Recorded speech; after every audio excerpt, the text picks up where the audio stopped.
Good evening everyone, welcome everybody, welcome to this session. Good evening everyone. सबसे पहले तो voice और video दोनों को कंफर्म करिए कि आपको प्रॉपर सुनाई दिखाई दे रहे हैं.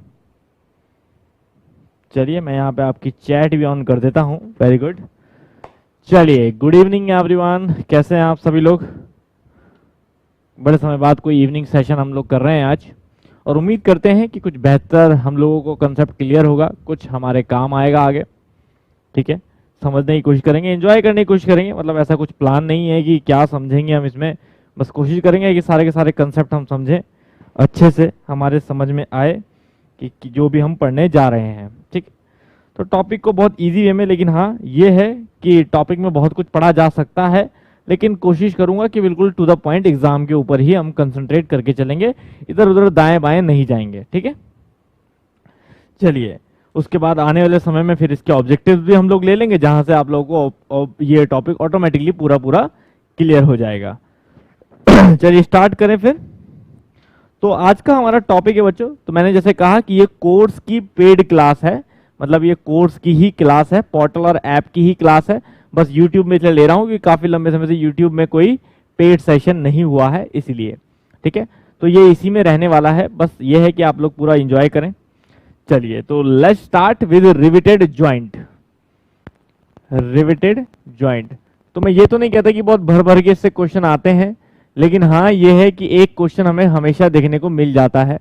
तो वो क्वेश्चन इजी भी हो सकता है, टफ भी हो सकता है, डिपेंड करता है कि आप लोग जो है कितना अच्छे से इस टॉपिक को पढ़े हुए हैं. ठीक है, तो एक बार अच्छे से समझ लोगे तो फिर हमेशा के लिए टॉपिक आसान ही रहेगा.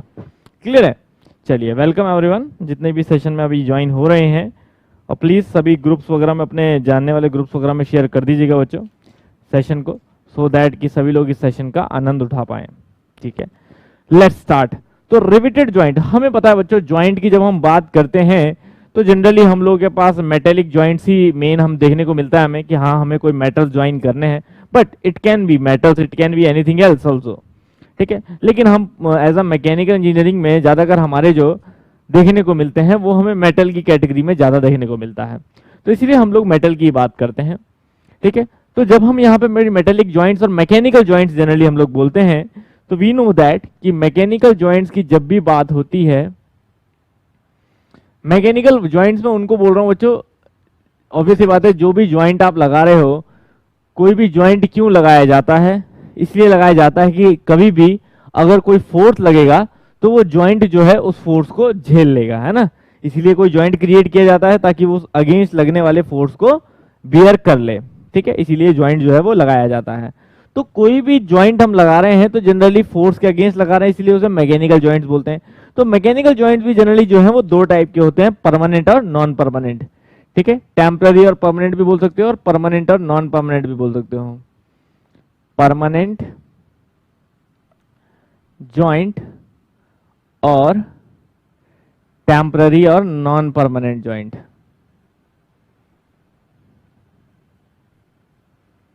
ठीक है, टेम्पररी भी बोल सकते हैं. ठीक है, अब परमानेंट जॉइंट वगैरह वो जॉइंट कहलाते हैं बच्चों जिसको आप एक बार बना लेते हैं तो उसके बाद उसको ब्रेक करके ही आप उसको अलग कर सकते हैं. मतलब उसमें कोई ओपन करने का साधन नहीं है. उस जॉइंट को अगर आपको खोलना है, you have to break that part, आपको वो जॉइंट को तोड़ना ही पड़ेगा. ठीक है ना, तो यहां पे याद रखिए, क्लियर है, यहां पे याद रखिए क्या कह रहे हैं कि परमानेंट जॉइंट, दो joint which can be open again, हम ये कह सकते हैं, इसको कई तरह से डिफाइन कर सकते हैं. मैं ऐसे कर रहा हूं, the joint which can be open again only by breaking the joint, breaking और डैमेजिंग द जॉइंट.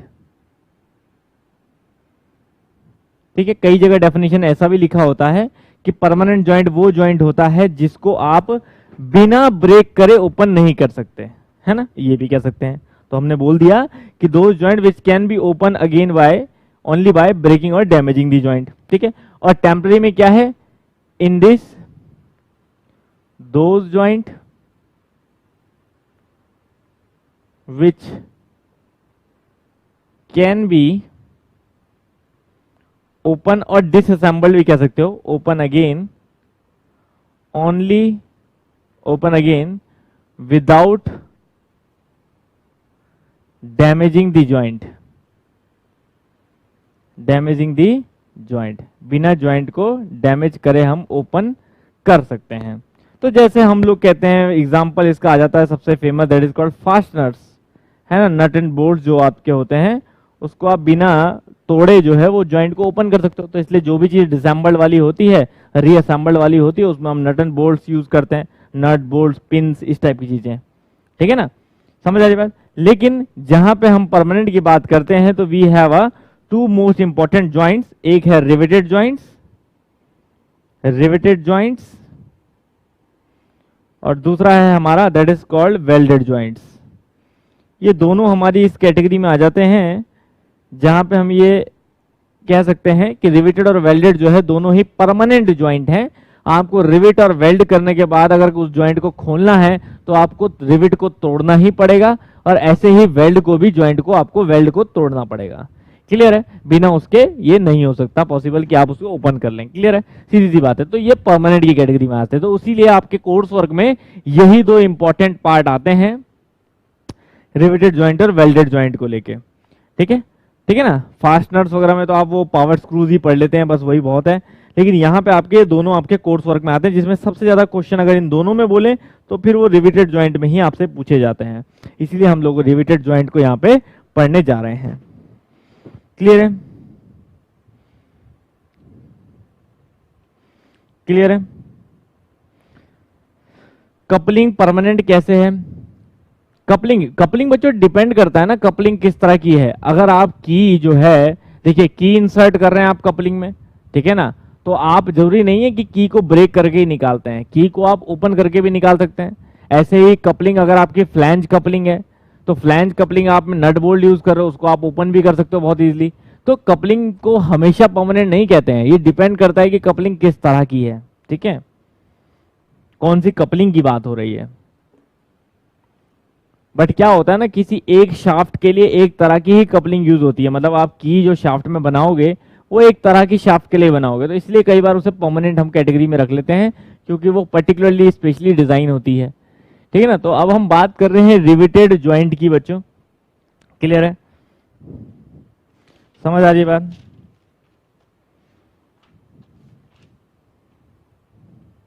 ठीक, तो हम यहां पे क्या बोलेंगे, riveted joints is it is a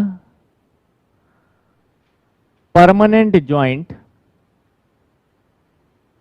permanent joint used to create a joint between metallic plates like in structures, structures में आपको देखने को मिलती है, जैसे ब्रिजेस हो गए आपके, ठीक है ना, आपके जो कॉलम्स हो गए उनमें आपको देखने को मिलती हैं, रूफ्स हो गए आपके उनमें आपको देखने को मिलती है, तो स्ट्रक्चर्स हो गए आपके, ठीक है। रेलवे ब्रिज, खासकर आप देखोगे रेलवे ब्रिज कहीं पर भी आपको वहां पर रिवेट्स दिखाई देंगे, ठीक है ना, जो आयरन के ब्रिज होते हैं उनमें आपको जनरली रिवेट्स ही दिखाई देंगे, ठीक है ना। हाँ, सेमी परमानेंट बच्चों को अलग कैटेगरी नहीं है, हम जनरली परमानेंट और नॉन परमानेंट ही लेके चलते हैं। ये सेमी परमानेंट कैटेगरी ऐसी बनाई गई है, लेकिन सेमी परमानेंट कैटेगरी में आप डालोगे तो खुद ही सोचो कि आप रिवेट को ओपन तो कर सकते हो, लेकिन क्या जहां पर रिवेट लग चुका है वहां पर दूसरा रिवेट इंसर्ट कर सकते हो? वो ब्रेक हो जाता है बच्चों उसे ओपन करने में, तो ये डिफिकल्ट है कि हम वहां पर नया रिवेट डाल दें। किसी किसी छोटे केसेस में ऐसा हो जाता है, तो इसलिए इसे सेमी परमानेंट, नहीं तो कैटेगरी आप यही बनाए, परमानेंट और नॉन परमानेंट वाली। क्लियर है, क्लियर है।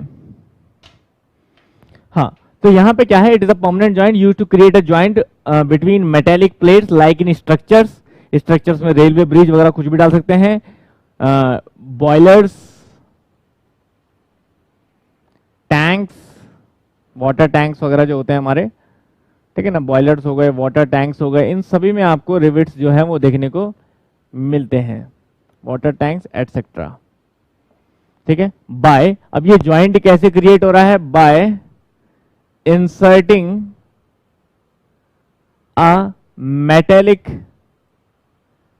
Piece called rivet, metallic piece called rivet. ठीक है, एक रिवेट जो है, मेटेलिक पीस जो है, हाँ तवे पे भी होता है, बिल्कुल बिल्कुल, ये मतलब खाने के टाइम पे सही बात करी राहुल ने, अभी देख ही रहा होगा तो हर कोई देख सकता है अभी, ठीक है ना। तो that is called rivet.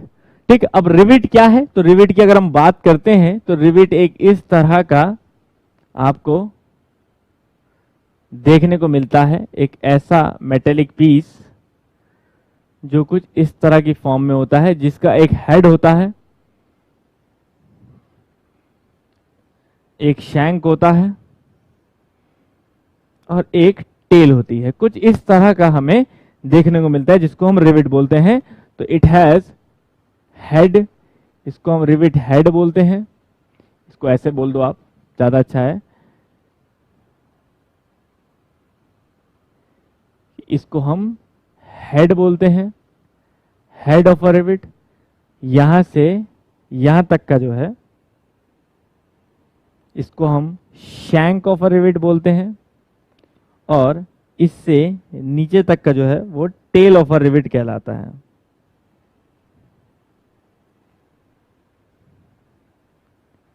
Tell of a rivet कहलाता है। तो head, shank and tail of a rivet, समझ आए बात, क्लियर है? ठीक है, तो रिवेट एक सिंपल सा जॉइंट हुआ जो इसकी मदद से हमें क्रिएट करते हैं। थोड़ा इधर ज्यादा हो गया है,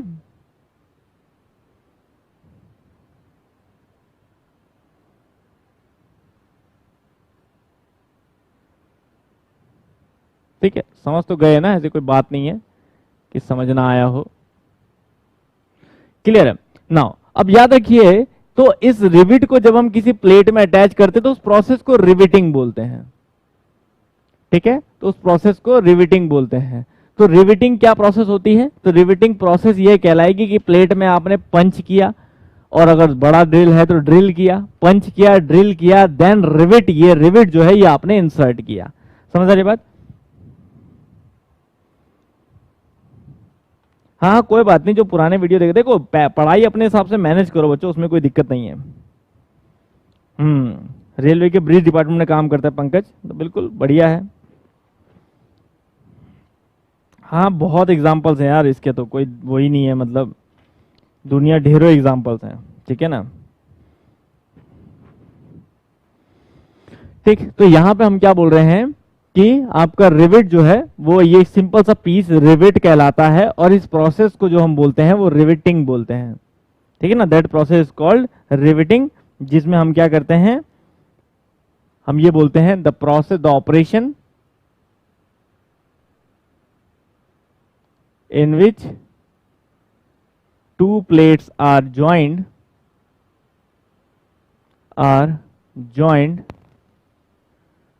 together by first punching, drilling, then insert rivet by applying force. फिर उसके बाद जो फोर्स अप्लाई करके हम रिवेट को इंसर्ट करते हैं, और उसे फिर हैमरिंग वैमरिंग करके दोनों तरफ से दबाया, वो आगे आगे बात करेंगे हम लोग, क्लियर है? समझ आई बात? तो that is a simple process called riveting. अब यहां पे एक वर्ड आया बच्चों, ज्वाइन टुगेदर, कि प्लेट्स को आपस में ज्वाइंट किया जाता है। तो अब ये रिवेटिंग जो है, याद रखिए ज्वाइन करने के भी दो तीन तरीके हैं। तो रिवेटिंग जो है हमारी, ये भी दो तरह से होती है बच्चों, एक होती है हमारी हॉट रिवेटिंग, और एक होती है हमारी कोल्ड रिवेटिंग। तो रिवेटिंग भी याद रखिए दो तरह से होते हैं ये ऑपरेशन, ये हॉट भी होता है और कोल्ड भी। इन जनरल हम सभी जगह जनरली कोल्ड देखते हैं, कोल्ड मतलब एट एटमॉस्फेरिक टेम्परेचर। जो एटमॉस्फेरिक टेम्परेचर पे रिवेटिंग की जाती है उसको हम कोल्ड रिवेटिंग कहते हैं, जनरली हमें यही देखने को मिलती है। ठीक है ना। लेकिन किसी किसी जगह में हमें मेटल हार्ड होने की वजह से हम लोगों को हॉट रिवेटिंग करनी पड़ती है, ठीक है ना। थैंक यू अंशु, ठीक है ना। ठीक है, क्या सर वॉचिंग 54 है बट लाइक 104 है? नहीं बेटा, लाइक भी मुझे तो कम ही दिख रहे हैं। चलो खैर, बेकार एक्सप्लेन करके बेइज्जती कराने वाली बात है, सब अच्छा है, सब यही है। तो क्या है, मैं क्या बोल रहा हूँ, हाँ क्या बोल रहा था मैं, हाँ कि हॉट रिवेटिंग। तो हॉट रिवेटिंग आपकी क्या है, जहां पे इनिशियली हम हीटेड करते हैं बिफोर रिवेटिंग, ठीक है ना। तो initially heated before applying force,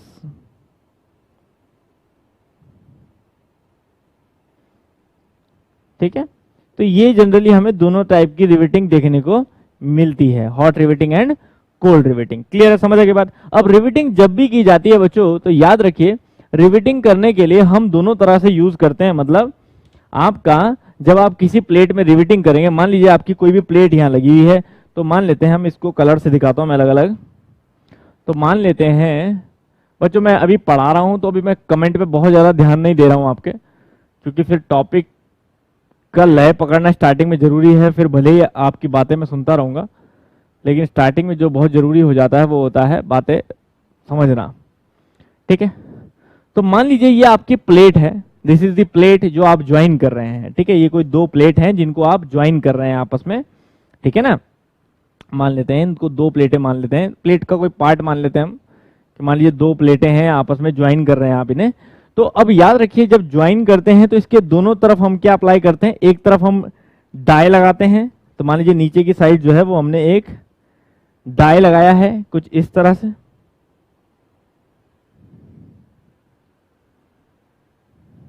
ऐसे। तो there will be a die जो आगे से इसे एक स्फेरिकल फॉर्म दे देता है। तो देयर इज अ डाई, ऐसे करके, ठीक है। और ऊपर हैमरिंग डायरेक्ट करने के लिए हम लोग जो है ऊपर एक बैकिंग बार लगाते हैं, जिससे डायरेक्ट इस पे इफेक्ट ना पड़े। तो एक बैकिंग बार लगाते हैं जो लगभग इसी के ऊपर एक हेड जैसा होगा, कुछ ऐसा, लेकिन इसी के ऊपर एक हेड जैसा होगा। तो इसके ऊपर हैमरिंग की जाती है, तो दैट इज कॉल्ड बैकिंग। अगर छोटी शीट है तब जरूरत नहीं है इसकी, बैकिंग अप बार, ठीक है। फोर्स ज्यादा है तब आपको इसकी जरूरत पड़ती है, तो मतलब हाई थिकनेस के केस में इसकी जरूरत पड़ती है बैकिंग अप बार की। क्लियर है, कुछ इस तरह से। तो एक तरह से पूरी असेंबली अगर हम समझें रिवेटिंग की, अभी सब बच्चों क्वेश्चनों के आंसर आपको मिलते रहेंगे धीरे धीरे धीरे धीरे।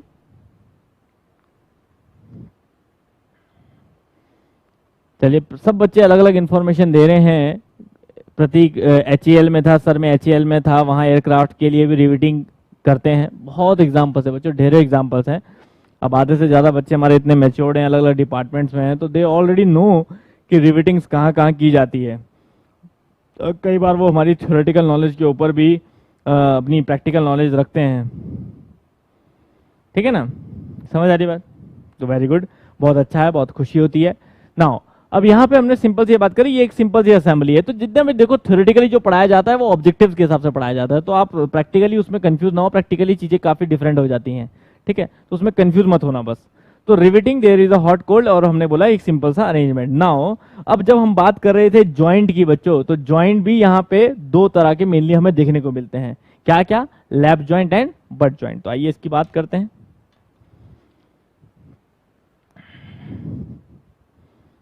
रिवेट का मटेरियल वगैरह सब बता भी बात करेंगे बच्चों इन सब चीजों के बारे में। अभी रुक तो जाओ, एक साथ में सारी चीजें कैसे बता सकता हूं मैं? आपको तो लगा रिवेटिंग टॉपिक शुरू हुआ अभी फटाफट फटाफट सब चीज के आंसर मिल जाए 5 मिनट में, तो फिर वो 1 घंटे हम करेंगे क्या?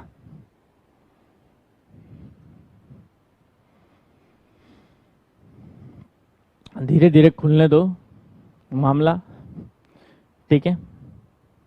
देखिए, तो हमने क्या बोला कि जब ज्वाइंट की बात आती है तो there are basically 2 types of riveting joint. एक हो जाता है हमारा that is called lap joint, lap joint, एक हो जाता है हमारा that is called butt joint. तो इन जनरल सब लोग जानते हैं कि जब हम लैप जॉइंट की बात करते हैं तो एक शीट जो है, प्लेट जो है वो इस तरह और दूसरी प्लेट उसके साथ इस तरह जो है वो ज्वाइन हो जाती है, ठीक है ना। एक प्लेट दूसरी प्लेट के साथ इस तरह जो है वो ज्वाइन हो जाती है और उनके बीच में जो है वो रिवेट लग जाता है, ठीक है। उसमें जो है वो रिवेट लग जाता है। It will be like this, ऐसा। अब जब दूसरी तरफ से जैसे मैंने डाई दिखाया था ना, तो वहां से भी जब आपका कंप्रेस होता है तो इस तरह से ही दिखाई देता है कुछ। तो रिवेट आपको एक्चुअल में फिर लगा हुआ कुछ इस तरह से दिखाई देगा कंप्लीट। तो दिस इज कॉल्ड रिवेटिंग। तो ये रिवेटिंग हो गई है दोनों प्लेट के बीच में। तो ये जॉइंट कैसे क्रिएट हुआ आपका, लैप जॉइंट, ठीक है। अब ऐसे ही अगर हम बात करते हैं इधर, तो यहां पे हमारा बट जॉइंट है। अब बट जॉइंट में क्या होती है, प्लेटें आमने सामने होती हैं, एंड टू एंड होती हैं प्लेटें कनेक्ट आपकी ऐसे। अब बट जॉइंट क्रिएट करना है तो प्लेट्स को हम ऐसे एंड टू एंड लगाएंगे, ठीक है ना। तो अब एंड टू एंड में प्लेट ज्वाइन कैसे होगी भाई, तो इसके लिए हम लोग यूज करते हैं बच्चों एक कवर प्लेट, ठीक है ना। इसको एक कवर प्लेट हम लोग यूज करते हैं, ठीक है ना। तो यहाँ पे एक अलग से कवर प्लेट लगती है कुछ इस तरह से इसके ऊपर, और कभी कभी नीचे भी लगा सकते हैं हम लोग, ठीक है ना। अगर डबल, वो तो डिपेंड करता है कि कितना स्ट्रांग आपको ये ज्वाइंट क्रिएट करना है, उस हिसाब से आप प्लेट्स का यूज करोगे। तो ये डबल भी लग सकती है, सिंगल भी लग सकती है। तो इस तरह से प्लेट लग जाती है। देन इस प्लेट के थ्रू जो है वो रिवेटिंग आपकी ज्वाइंट क्रिएट किया जाता है। इस प्लेट के थ्रू आपका रिवेटिंग ज्वाइंट जो है वो क्रिएट किया जाता है लाइक दिस, ठीक है ना।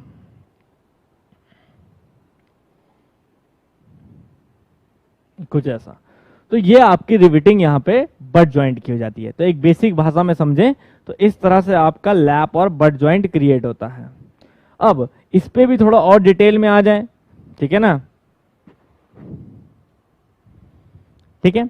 इस पे भी थोड़ा और डिटेल में आ जाएं तो हम यहाँ पे ये भी देख सकते हैं कि ये तो हमने बात करी सिंपल इस तरह की, ठीक है भाई। प्लेटे में तो फोर्स तो आपका ऐसे ही लगना है ना, इस तरह से, यहाँ पे इस तरह से फोर्स लग रहा है। तो ये तो हमने लैप और बट जॉइंट की बात करी, लेकिन अब इसमें डिपेंड कई टाइप आ जाते हैं, जैसे single lap joint, double riveted lap joint, single riveted हो गया, डबल रिवेटेड हो गया, चेन हो गया, जिगजैग हो गया, इस तरह से।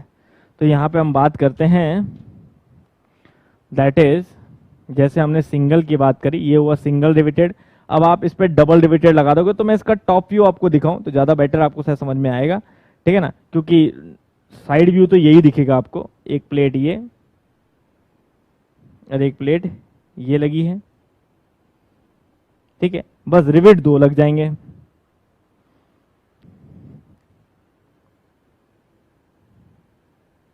कुछ ऐसे।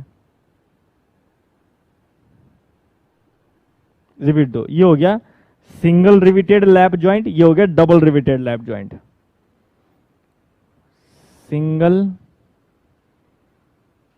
रिवेटेड लैप जॉइंट, फिगर इसलिए दिखा रहा हूं आपके लिए समझने में बाद में आसानी होगी। लैप जॉइंट, ठीक है ना, इस तरह से, ठीक है ना, समझ आ रही बात, क्लियर है। तो ये हुए सिंगल और डबल। अब इनकी डायमेंशंस वगैरह भी होती हैं बच्चों, ये जैसे एजेस के हिसाब से डायमेंशंस वगैरह भी स्टैंडर्ड, लेकिन ये थोड़ा सा कम पूछता है आपसे। जो मेन पूछेगा वो मैं आपको बता दूंगा। जैसे अब ये है तो मानो रिविट का dia, D is the dia of the rivet हम लोग यूज करेंगे जनरली सब जगह, डाया ऑफ रिविट। तो मेनली रिविट के डाया के हिसाब से ही हम पूरी डेफिनेशन, पूरी बाकी चीजें देखते हैं कि प्लेटे की थिकनेस हमारी क्या है। तो मान लीजिए प्लेट थिकनेस अपनी टी है, T is the plate thickness, तो बाकी के डिस्टेंस सब इस डाया के हिसाब से डिसाइड होंगे कि रिविट कहाँ किया जाएगा। तो जैसे ये इस वाला रिविट है, एग्जांपल बोल दे रहा हूँ, इसका सेंटर है, तो इसके सेंटर से अगर आप प्लेट के एज तक का डिस्टेंस देखेंगे, इसके सेंटर से प्लेट के एज तक का डिस्टेंस देखेंगे, ये लगभग कुछ कुछ स्टैंडर्ड वैल्यूज हैं। तो अगर आप यहाँ से यहाँ तक का डिस्टेंस देखेंगे तो ये कहलाएगा आपका लगभग 3/2 ऑफ डी, मतलब 1.5 टाइम्स ऑफ डी। तो ये डिस्टेंस हमारा कहलाता है 1.5 टाइम्स ऑफ डी। तो अगर D is the dia of the rivet है तो ये एज इतनी छोड़ के, कितनी छोड़ के लगेगा रिविट आपका, 1.5 टाइम्स ऑफ डी।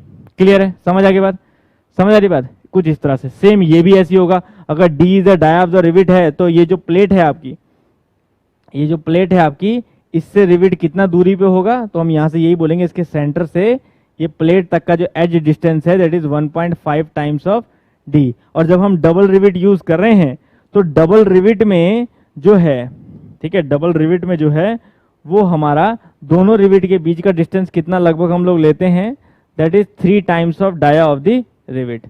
तो ये कुछ डायमेंशन है जो आपको हर बुक में मिल जाएंगी, ठीक है, कि डबल रिविट है तो ये 3 times of dia of rivet लेते हैं और एज से लेते हैं 1.5 टाइम्स, सेम 1.5 टाइम्स, कुछ इस तरह से, if D is the dia of the rivet. समझ आ रही बात? क्लियर है? अभी मार्जिन वार्जिन दूसरे फिगर में बताऊंगा आपको, डायमंड वाला भी और बाकी भी। बेस जो वो तब है बच्चों जब आप 3 प्लेटें यूज करोगे ना, तो यहाँ पे फिर मिडल प्लेट और ये सब प्लेट आपकी आएंगी। प्लेटें तो फिर आप जितनी मर्जी यूज करो इसके लिए। अभी देखते हैं कौन कौन से और सिंपल। समझ आई बात? अब मैं आपको कुछ वैसे एग्जांपल दिखाता हूँ, ठीक है ना, क्योंकि अब सेम कवर प्लेट में भी आपकी सिंगल डबल दोनों टाइप की आ जाती है। कवर प्लेट भी आपकी सेम ऐसी है कि एक ऐसे भी यूज हो सकती है, एक ऐसे भी यूज हो सकती है। इसके ऊपर एक कवर प्लेट ऐसे आ जाएगी, एक कवर प्लेट ऐसे आ जाएगी, तो ये डबल कवर प्लेट वाला हो जाता है, ठीक है ना, डबल कवर प्लेट वाला आपका हो जाता है। समझ आ रही बात? क्लियर है? ठीक। अब यहाँ पे कई बार हम ये इसकी भी डायमेंशन पूछ लेते हैं जनरली कि इसकी डायमेंशन हम लोग क्या लेके चलते हैं, ठीक है, तो इसका भी मैं बता देता हूं आपको। 3D कब होगा? 3D कब नहीं होगा, मैंने बोला जब डबल रिवेटेड यूज कर रहे हो तो दो रिवेटेड के लाइन के बीच में जो डिस्टेंस है वो 3D है, वो 3 times of dia of the rivet है, ठीक है, ये बोला मैंने। एज से 1.5 टाइम्स ही डाया ऑफ रिवेट है। ऐसे ही सेम यहाँ पे अगर हम बोलेंगे, ठीक है ना, यहाँ पे अगर हम बोलेंगे तो ये भी ठीक वही रहेगा बच्चों कि एज से आपका कितना दूरी पे है, ये एज से आपका 1.5 times of dia of the rivet है,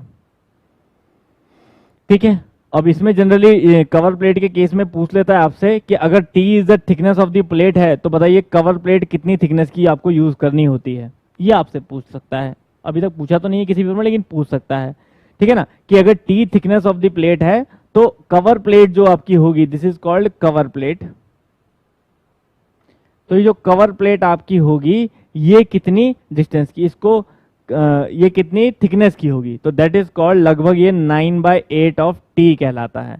तो जितनी आपकी प्लेट की थिकनेस होगी उससे 9/8 टाइम्स आपकी क्या होगी, कवर प्लेट की थिकनेस होगी। समझ आ रही बात? तो ऐसे कुछ डायमेंशंस हैं जो आप नोट कर सकते हैं अपने फिगर्स में, ताकि कल के दिन कभी पूछता है कोई क्वेश्चन तो आप आराम से यहाँ पे कर सकते हैं। क्लियर है? इतनी बात समझ में आ गई बच्चों? बताइए, इतनी क्लियर हो गई आपको? ठीक है। और अगर आप डबल कवर प्लेट यूज कर रहे हैं तो मान लीजिए यहाँ पे भी आपने रिवेट लगाया, यहाँ पे भी रिवेट लगाया, ये भी रिवेट लगाया, और भी लगाया 2 3 4 रिवेट जो भी है लगाया आपने, तो याद रखिए अगर डबल कवर प्लेट यूज कर रहे हो मतलब ये हुई सिंगल कवर प्लेट वाली, सिंगल कवर प्लेट। अगर हम यूज कर रहे हैं डबल कवर प्लेट तो एक चीज मैं और बता दूं, जो काम की चीज है बस वही बता रहा हूं। तो अगर प्लेट की थिकनेस है आपकी टी, तो याद रखिए डबल कवर प्लेट में आपको 9/8 नहीं यूज करनी है, ठीक है, कम यूज करनी है, ठीक है, कितने 60√6, ठीक है। समझ आ रही है बातें? क्लियर है? ठीक है। तो अगर यहां पे मैं क्या कह रहा हूं, अगर आपको यहां पे डबल कवर प्लेट यूज कर रहे हो तो तब 9/8 टी की कवर प्लेट यूज करने की जरूरत नहीं है। तब याद रखिए अगर डबल यूज कर रहे हो तो तब 5/8 ऑफ टी आप यूज करते हो, 5/8 ऑफ टी की कवर प्लेट आप यूज करते हो। क्लियर है? इसको आप चाहे डेसिमल में याद रख लो या ऐसे याद रख लो, तो इसलिए याद रखिए सिंगल कवर प्लेट में 9/8 ऑफ टी की, डबल कवर प्लेट में 5/8 ऑफ टी की ईच, एक, ठीक है, तो 2 हो जाएंगी ये। क्लियर है? ठीक है, समझ आ गई बात? ठीक है ना। अभी अनविन वनविन सब बताते हैं, ठीक है जी। क्लियर है? तो ये कुछ बातें हैं जो आप समझ सकते हैं एक लैप जॉइंट और रिवेटेड जॉइंट को लेके। अब कुछ और इंपॉर्टेंट टर्मिनोलॉजी है रिविट्स में जो यूज होती हैं, वो भी लिख लेते हैं। संयम से आराम से समझते जाओ बच्चों, हप्पड़ तप्पड़ सी मत मचाओ। जितना आराम से समझोगे उतना बढ़िया मैं समझाऊंगा और उतना अच्छा आप नोट करेंगे। ठीक है, बच्चे आजकल कम हो गए हैं पढ़ने वाले। खैर इसमें उनकी कोई गलती, उनकी तो जो गलती नहीं होगी, मतलब किसी की भी कोई गलती नहीं है, हालात ही ऐसे हैं कि बच्चे कम होंगे ही। ठीक है, बट कोई बात नहीं, कोई बात नहीं, कोई बात नहीं, क्योंकि बच्चों को इस टाइम पे ये लग रहा है कि पेपर का क्या होगा क्या नहीं होगा। तो यहाँ पे मैं पहले भी आपको बता रहा था बच्चों कि सेशन मुझे भी जो देने हैं वो इस चीज़ की पूरी खबर है कि आप लोगों के लिए क्या क्या कर सकते हैं, क्या क्या करना ज़रूरी है इस टाइम पे।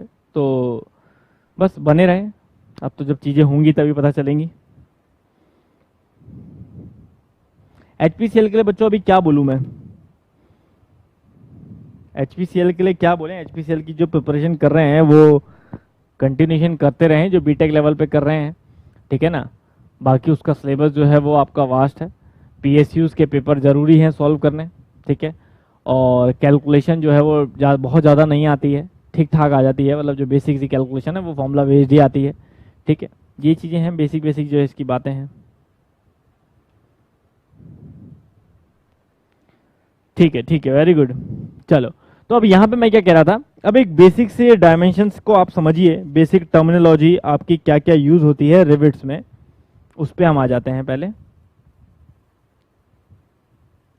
ठीक है ना। What are the basic terminology in the rivets. अच्छा, मैं पहले इसको ये बता दूं आपको, सिंगल डबल जैसे मैंने रिविट बताए, तो इसमें चेन और जिगजैग क्या होता है ये भी मैं आपको बता दूं। जैसे मैंने बताया था बच्चों आपको, इसका मैं टॉप डायग्राम बता रहा हूँ आपको, ठीक है। जैसे मैंने बताया था आपको सिंगल रिविट, तो अगर मैं लैप ज्वाइंट बना रहा हूँ कोई, थोड़ा सा यही बता दूं क्योंकि ये पेपर में एक बार आया है रिविट बना हुआ, आपको पहचानना था ये कौन सा ज्वाइंट है, तो इसलिए यहाँ पे बताना जरूरी है कि कौन सा ज्वाइंट किसके साथ कैसा बना हुआ है। तो मान लीजिए ये दो प्लेट हमने ज्वाइन करी कुछ इस तरह से, ठीक है, दो प्लेट हमने कोई ज्वाइन करी इस तरह से। तो अब यहाँ पे मैं सिंपल, ठीक है, सिर्फ एग्जांपल के लिए समझा रहा हूँ ऐसे। तो अब यहाँ पे पेन कहाँ गया, मैं ऐसे अगर ज्वाइंट रिविट लगाए मैंने इस तरह से, तो याद रखिए ये एक सिंगल रो कहलाती है, ठीक है। रिविट जब इस तरह से लगाया है तो ये क्या कहलाती है, एक सिंगल रो कहलाती है, ठीक है ना। तो इसको हम लोग क्या बोलते हैं, सिंगल रिविट लैप ज्वाइंट। तो सिंगल मतलब एक रिविट नहीं होता, एक लाइन में होता है, that is called single rivet lap joint, जब एक ही रो में इस तरह से लगते हैं, ठीक है। और जब हम सेम ऐसे ही लाइन को इस तरह से लगाएंगे,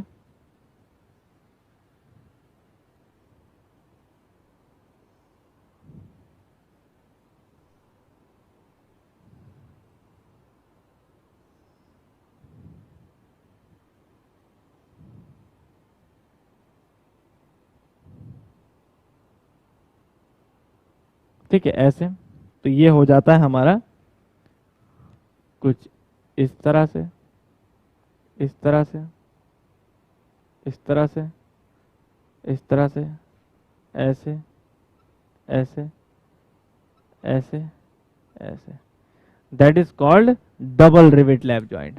समझ आ रही बात, that is called double rivet lap joint.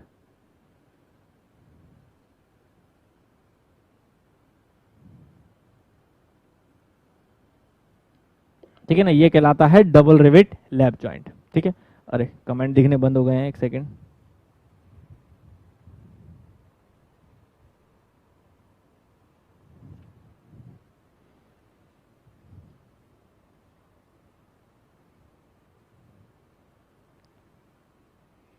ठीक है ना, थर्ड जो बात करें हम लोग, वो आ जाती है आपकी, अब ये डबल रिविट लगाया आपने, अब इसमें हम जब बात करते हैं, देखिए दैट इज योर, ये तो हमने डबल रिविट की बात की, तो डबल रिविट को ही हम लोग क्या बोलते हैं, चेन। चेन आपका चेन अरेंजमेंट भी बोलते हैं इसे, चेन अरेंजमेंट।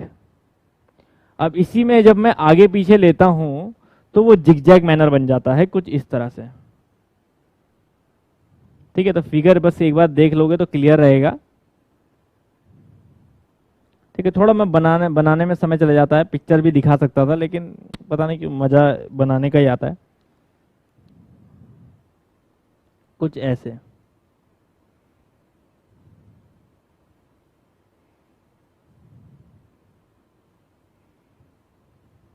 कुछ ऐसे, ठीक है, इस तरह से। समझ आ रही बात?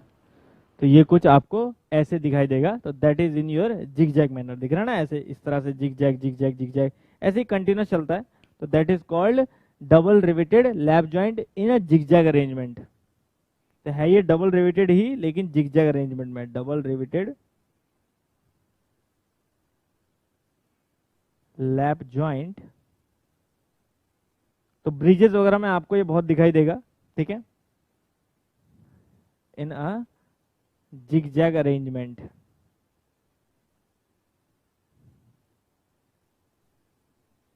क्लियर है? ठीक है।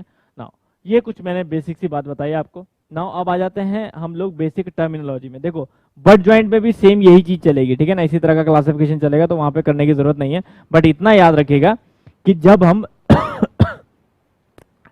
उसमें भी सिंगल डबल ट्रिपल रिपीटेड होते हैं, पर ये याद रखिएगा जब हम एफिशिएंसी ऑफ जॉइंट की बात करते हैं तो एक बेसिक सी चीज ध्यान रखिएगा, एफिशिएंसी ऑफ रिवेटेड जॉइंट्स की जब हम बात करते हैं तो एक बेसिक सी बात आपको जाननी जरूरी है। कमेंट क्यों ऑफ हो जाते हैं?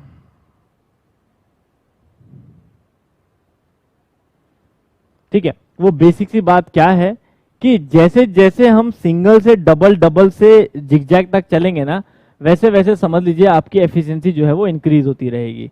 तो ये याद रखिए, सबसे ज्यादा एफिशिएंसी आपकी बट में होती है या लैप में, ये बताइए सबसे पहले। तो एफिशिएंसी जो है वो सबसे ज्यादा बताइए बट में होती है या, साउंड लो आ रहा है क्या? एक सेकेंड, बच्चा क्यों लिख रहा है कि साउंड लो है? साउंड लो है नहीं यार, बहुत सही है साउंड तो। आप वॉल्यूम तेज करिए बच्चे।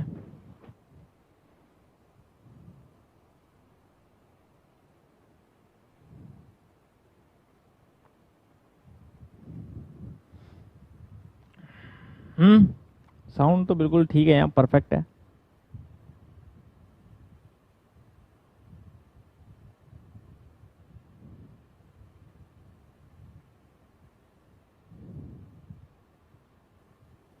ठीक है, बिल्कुल ठीक है। तो मैं आपको क्या कह रहा हूं कि याद रखिएगा एफिशिएंसी की जब हम बात करते हैं तो एफिशिएंसी के केस में, जॉइंट के केस में सबसे ज्यादा एफिशिएंसी जो होती है वो बट की होती है एज कंपेयर टू आपके लैप जॉइंट के, ठीक है। इसीलिए आप देखते हैं कि बॉयलर वगैरह में आपको बट जॉइंट बहुत दिखाई देते हैं, ठीक है, वो भी डबल स्ट्रैप वाले, डबल कवर प्लेट वाले, ठीक है। अब डबल कवर प्लेट वाले में भी आपके तीनों मॉडल होते हैं, सिंगल डबल ट्रिपल। तो अब इसमें भी याद रखिए, इसमें भी जो है वो सबसे ज्यादा बट जो होगा वो ट्रिपल वाला होगा, ठीक है, उससे कम होगी डबल वाले की, उससे कम होगी आपकी सिंगल वाले की, ठीक है। कुछ इस तरह से जब हम बट को खोलेंगे तो बट में भी ट्रिपल की सबसे ज्यादा, फिर डबल की, फिर सिंगल। ऑब्वियसली बात है, जितना ज्यादा लगेंगे उतनी ज्यादा बेटर होगी, है ना।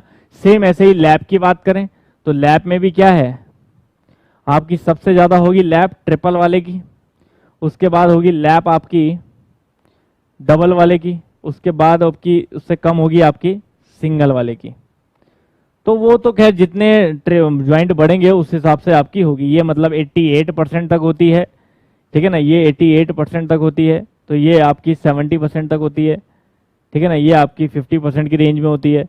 सेम ऐसे ही इसका भी है, ठीक है ना, ये भी आपकी 80% तक जाती है, देन उसके बाद ये आपकी 70% तक होती है, ये आपकी 50% तक होती है, यही रेंज रहती है।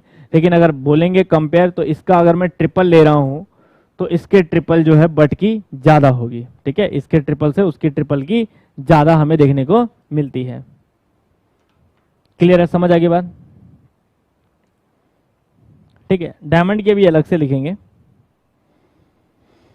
अभी लीक प्रूफ वगैरह बनाने के लिए कौन से ऑपरेशन है बच्चों, अभी बात करेंगे इन सब की, लेक्चर तो एंड उसी पे होना है। अभी ध्यान से समझो, तो अभी तो डिजाइन कैलकुलेशन भी प्रॉपर बताऊंगा। देखो ये थ्योरी तो आपको कहीं से भी मिल जाएगी, जो मैं बना रहा हूँ इसमें कोई नई चीज नहीं है, ठीक है ना। ये थ्योरी व्योरी आपको सब मिल जाएंगी कहीं से भी, चेन अरेंजमेंट, डायमंड वायमंड, ये सब थ्योरी आप एक टाइप करोगे गूगल में सब मिल जाएगा। इंपॉर्टेंट है इसकी बेसिक बातें समझना। ठीक है ना, वो इंपॉर्टेंट है कि मतलब बेसिक बातों से मेरा मतलब है कि इसकी कैलकुलेशन समझना, तो मेरा मतलब वहां तक पहुंचाना है आपको, वो आप समझ लोगे एक बार फिर कोई दिक्कत नहीं है, बाकी सब चीजें हो जाएंगी। अभी एफिशिएंसी कैलकुलेट करना इंपॉर्टेंट है। ये डायमंड वायमंड जो आप लगे हो या मटेरियल पूछ रहे हो, ये सब बातें तो आपको गूगल में टाइप करते ही मिल जाएंगी, तो इसमें कोई बड़ी बात नहीं है, ठीक है ना। बड़ी बात है कैलकुलेशन को समझना कि डिजाइन कैसे किया जाता है, रिवेटेड ज्वाइंट किस बेसिस पे डिजाइन होता है, वो चीजों को समझिए, वो इंपॉर्टेंट है, ठीक है। वहीं से सारे न्यूमेरिकल भी आपके हो जाते हैं, हर तरह के न्यूमेरिकल जो आपके पास आते हैं। नाउ अब इसमें एक सिंपल सा एग्जांपल देखें हम लोग, ठीक है। कोई भी ज्वाइंट लेते हैं हम लोग, मान लीजिए कोई प्लेट है, उस पर कोई दूसरी प्लेट लगी है, कवर प्लेट है, नीचे कोई बट ज्वाइंट है, ये टॉप व्यू दिखा रहा हूं मैं आपको, ये कवर प्लेट लगी है, इस कवर प्लेट के साथ जो है आपका नीचे वाली प्लेट इधर का एंड, ठीक है। तो ये बट ज्वाइंट की दो प्लेटें हैं जो कहीं सेंटर में मीट कर रही है, उसमें हमने रिवेट्स लगा रखे हैं, ठीक है। तो आपका रिवेट मैं बना देता हूं कुछ भी, तो मान लीजिए आपने रिवेट लिए, एक रिवेट ये है, एक रिवेट आपका ये है, कहीं पर भी ले लें, एक रिवेट आपका ये है, एक रिवेट आपका ये है, एक रिवेट आपका ये है। कुछ इस तरह से हम रिवेट्स मान लेते हैं, कहीं पर भी कुछ ऐसे डिस्टेंस पे दूर हम रिवेट्स मान लेते हैं, मान लीजिए, ठीक है। तो अब यहां पे कुछ बेसिक टर्मिनोलॉजीज आपको समझनी होंगी बच्चों,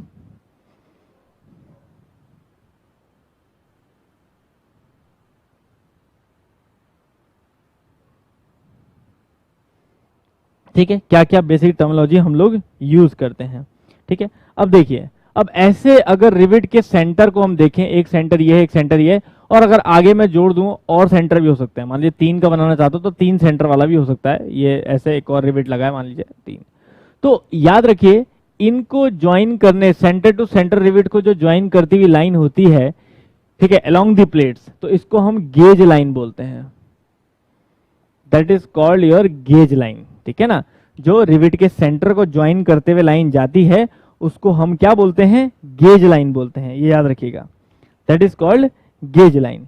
और ऐसे ही एक रिवेट का सेंटर ये है, एक रिवेट का सेंटर ये है, एक सेंटर ये है, एक सेंटर ये है, ठीक है। समझ आ रही बात, थोड़ा और बड़ा ले लेते हैं तो और मजा आए,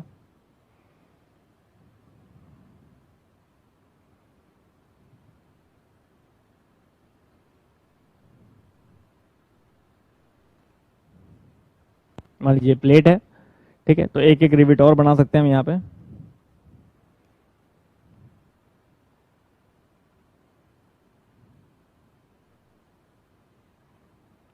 ठीक है। तो ये एक सेंटर इसका ये है, एक ये है, एक ये है, कुछ इस तरह का हुआ, ठीक है।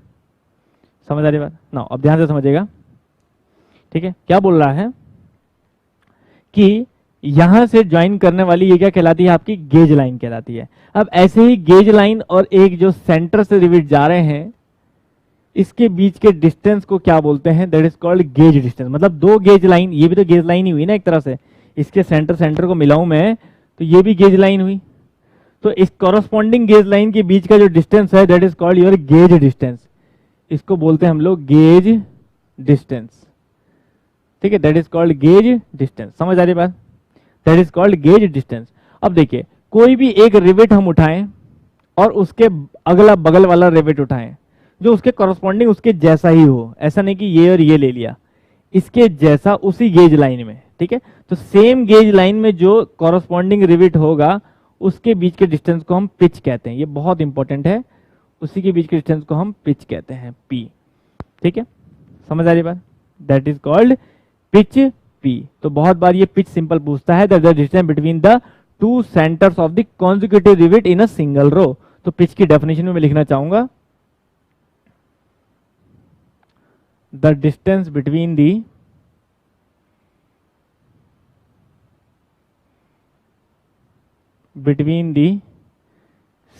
centers of two rivet, ठीक है, centres of two rivet in a single row. समझ आ रही बात, centres of two rivet in a single रो,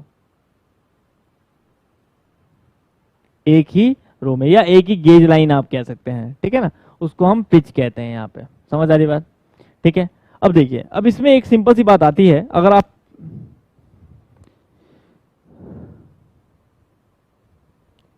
देखिए अब 9 बजे रोज होगी नहीं होगी वो चीज अलग है। सर ये कैप का सिग्निफिकेंस क्या है? कैप का सिग्निफिकेंस ये है कि बाल नहीं है, ठीक है, कैप का मतलब ही यही है। बाकी उत्तराखंड का इतिहास पढ़ेंगे तब, उत्तराखंड की जीके पढ़ेंगे तब बाकी आपको इस कैप के बारे में पता चलेगा। उत्तराखंड की क्या है तो हिमाचली कैप है एक्चुअली में, उत्तराखंड की कैप भी नहीं है, ठीक है, पर हाँ कुछ रीजन में चलती है। चलिए खैर ये सब बातें तो नहीं कर रहे हैं फिलहाल हम। तो नाउ ये आप समझे बात को, that is what is called pitch. अब ऐसे बात आती है हमारी, that is called what is called back pitch. Then तो बैक पिच क्या होती है? तो अब देखो यहां पे हमने सेम गेज लाइन में जो डिस्टेंस लिया उसको हमने पिच बोला, ठीक है ना, सेम गेज लाइन के अलाउंग। तो इसलिए कहीं भी पिच मत जोड़ा करो कि ये भी पिच हो गया ये भी पिच हो गया, ये पिच है, ठीक है। अब देखो बगल में तो ये वाला रिविट भी है ना, बगल में तो ये वाला रिविट भी है भाई, है ना, मानते हो बगल में ये वाला रिविट भी है। तो आप कह सकते हो कि सर ये डिस्टेंस भी पिच होना चाहिए क्या? समझ आ रही बात? आप कह सकते हो सर ये डिस्टेंस भी पिच होना चाहिए क्या? हाँ होना चाहिए, लेकिन इस पिच का अलग नाम है क्या? तो याद रखिए बच्चों, अगर आपको यहां से यहां तक का डिस्टेंस बोलेगा, मतलब जो भी नजदीकी पिच है उसके अलोंग डिस्टेंस बोलेगा, तो वो कहलाएगी आपकी diagonal pitch. That is called your diagonal pitch, ठीक है। जैसे इसको P बोलते हैं, इसको P सफिक्स D बोलते हैं, that is called your diagonal pitch. समझ रहे ना बात? तो ये जो डायगोनल में जा रही है इसको डायगोनल पिच बोलेंगे। अब आप कह सकते हो सर ये डिस्टेंस मैंने ऐसे लिया, अगर मैं हॉरिजॉन्टल देखता तो मतलब इन दोनों पिच के बीच का डिस्टेंस यहां से और ये नजदीकी रिविट के बीच का डिस्टेंस, क्या ये भी पिच था? समझ रहे ना? मैंने देखो पहले क्या बोला कि सेम गेज लाइन में जो रिविट होगा उसके बीच का डिस्टेंस पिच है। अब अगर मैं बोलता कि जो सबसे नजदीक रिविट है उसका डिस्टेंस क्या कहलाएगा, तो सबसे नजदीक रिविट को मैं दो तरीके से देख सकता हूं। एक सीधा सीधा उसके सेंटर से इसके सेंटर डिस्टेंस, तो वो हमने बोला डायगोनल पिच। लेकिन ऐसा भी देख सकता हूं कि इसके सेंटर के बीच का हॉरिजॉन्टल डिस्टेंस, गेज लाइन के अलोंग ही डिस्टेंस देखूं लेकिन हॉरिजॉन्टल। तो अब यहां पे क्या है, ये कहलाएगा हमारा, इसको बोलते हैं बैक पिच। याद रखिए that is called PB, that is called back pitch. समझ रहे ना? तो इन दोनों पिचों में अंतर क्या है, ठीक है। पहली पिच कहलाती है कि गेज लाइन में जो कॉरस्पॉन्डिंग रिविट होगा उसका डिस्टेंस। दूसरी कहलाती है कि जो शॉर्टेस्ट रिविट आपके पास है सबसे नजदीकी, उसके बराबर का डिस्टेंस जो है वो हमारा ये कहलाता है। खासकर जो मैंने बनाया पैटर्न वो जिगजैग टाइप का पैटर्न में दिख रहा है आपको, तो वहां आपको ज्यादा देखने को ये मिलता है, ठीक है। समझ आ रही बात? जहां एक के सामने एक लगे होंगे तो वहां पे सिर्फ आपको वही पिच मिलेगी, डायगोनल और रिविट नहीं रहेगी। समझ आ गई बात? डायगोनल और ये वाली पिच नहीं दिखाई देगी आपको, ये जनरली आपको जिगजैग वगैरह में ही दिखाई देगी, डायमंड में दिखाई देगी, ठीक है ना। तो समझ आ गई बात? तो बैक पिच की डेफिनेशन भी लिख दूं मैं यहाँ पे ताकि कंफ्यूज ना हो आप। तो बैक पिच क्या कहलाएगी? This is the shortest distance between two successive rivets. This is the shortest आ गया यहाँ पे, ठीक है, shortest distance between two successive rivets, ठीक है। पर याद रखिए in a multi riveted joint, वहीं देखने को मिलेगी ये, ठीक है ना, rivets in a multi riveted joint, बाकी कहीं नहीं देखने को मिलेगी, ठीक है। समझ रहे ना?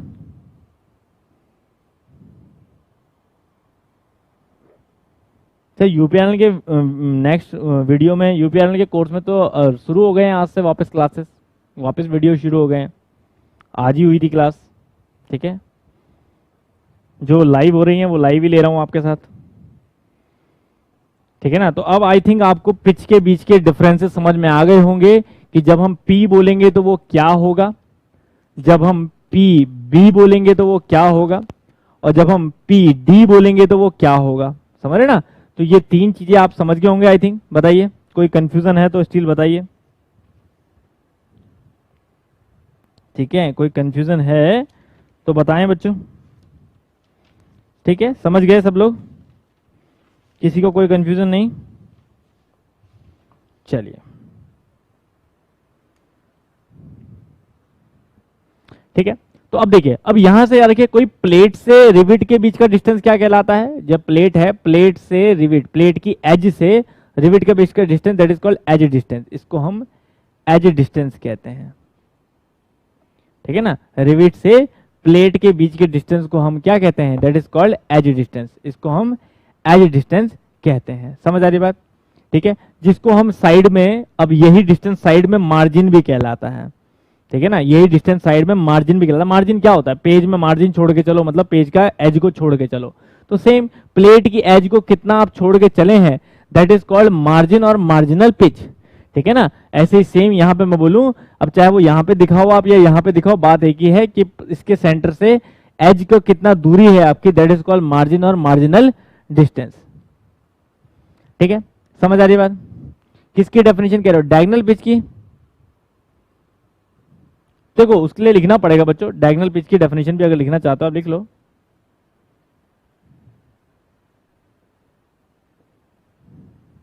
पी डी, ठीक है।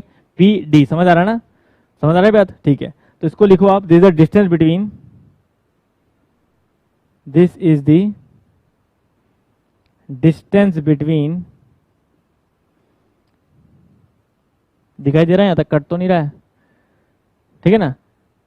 Between the centre of rivets in, of rivets in adjacent row, ठीक है। जो भी रो उसके एडजेसेंट है, एडजेसेंट रो मतलब उसकी बगल वाली रो है ना। In adjacent row, distance between the centre of rivets in adjacent row. समझ आ रही बात? इन एडजेसेंट रो मतलब उसकी बगल वाली रो ऑफ, लेकिन किस में दिखा आपको? डायगोनल सिर्फ ओनली जिगजैग वाले में, ठीक है ना। Row in a zigzag riveted joint, row of zigzag riveted joint, ये लिखना जरूरी है। क्योंकि जब सीधे सीधे लगाएंगे, मानो ऐसे प्लेट में सीधे सीधे लगे हैं डबल रिवेटेड, ऐसे ऐसे ऐसे ऐसे ऐसे ऐसे, तो उसमें नहीं है कहीं फिर हमारा ये सब, उसमें सिंपल पिच आपको दिखाई देगी, ठीक है। देखिए बच्चों, गेट वेट के लिए मैं, जब गेट के क्वेश्चन तो मैं नहीं करा रहा हूं, ठीक है ना, तो मैं ये तो नहीं कहूंगा कि गेट के लिए तैयारी आपकी पूरी है, लेकिन हाँ कंसेप्ट यही सब पढ़ने हैं, उसमें भी कंसेप्ट में कोई कमी नहीं है। आप इसके बाद बस क्वेश्चन जरूर करें, बिना क्वेश्चन के तो गेट कुछ भी नहीं है, ठीक है। तब आपको दो चार बातें और पता चलेंगी। तो जिग जैग रिविटेड, ठीक है, addition row of zigzag riveted joint, ठीक है, ये हम सिंपल सा कह रहे हैं, ठीक है। समझ गए? तो पिचेस सारी समझ गए आप, मार्जिन वगैरह समझ गए सब क्या है, ठीक है ना। गेज लाइन, गेज डिस्टेंस समझ गए, बैक पिच समझ गए, समझ आ गई बात। अब जब एक रिपीट आपके मानो यही पूरा पैटर्न दोबारा होता है तो उसको हम रिपीटिंग सेक्शन बोलते हैं। ये कंप्लीट सेक्शन जब दोबारा रिपीट होता है उसको हम रिपीटिंग सेक्शन बोलते हैं। तो ये मेन कुछ चीजें रहती हैं जो आपको समझनी होती हैं। इंपॉर्टेंट एक ही चीज है, that is called your pitch, जिसका हम सबसे ज्यादा यूज करते हैं हमारी कैलकुलेशन में। नाउ अब आ जाइए बच्चों अगले सबसे इंपॉर्टेंट पार्ट में, ठीक है। अब आ जाइए सबसे, ये तो सारी थ्योरी है, ठीक है ना, जिसको आप दर्जनों जगह से ले सकते हैं।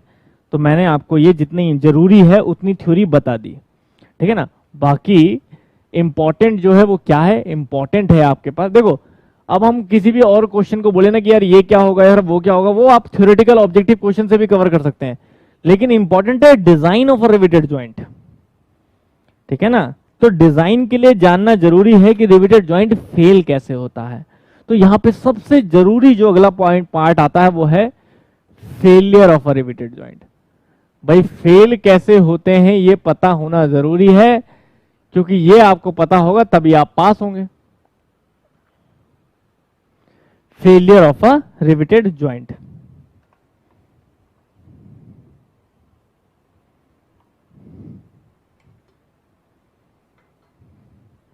हाँ आरएसी एक्चुअली क्या है, पहले जो थ्योरी मशीन वगैरह, यूपीआर कोर्स की बात कर रहे हो शायद अमित, तो पहले जो थ्योरी वगैरह आपको दिया है उसको पहले कंप्लीट हम लोग कर रहे हैं। जो मतलब थ्योरी के मशीन्स वगैरह के लेक्चर हैं, आईसी इंजन है, वही कंप्लीट कर रहा हूँ। तो ये सब लाइन अप में ही है एक के बाद एक।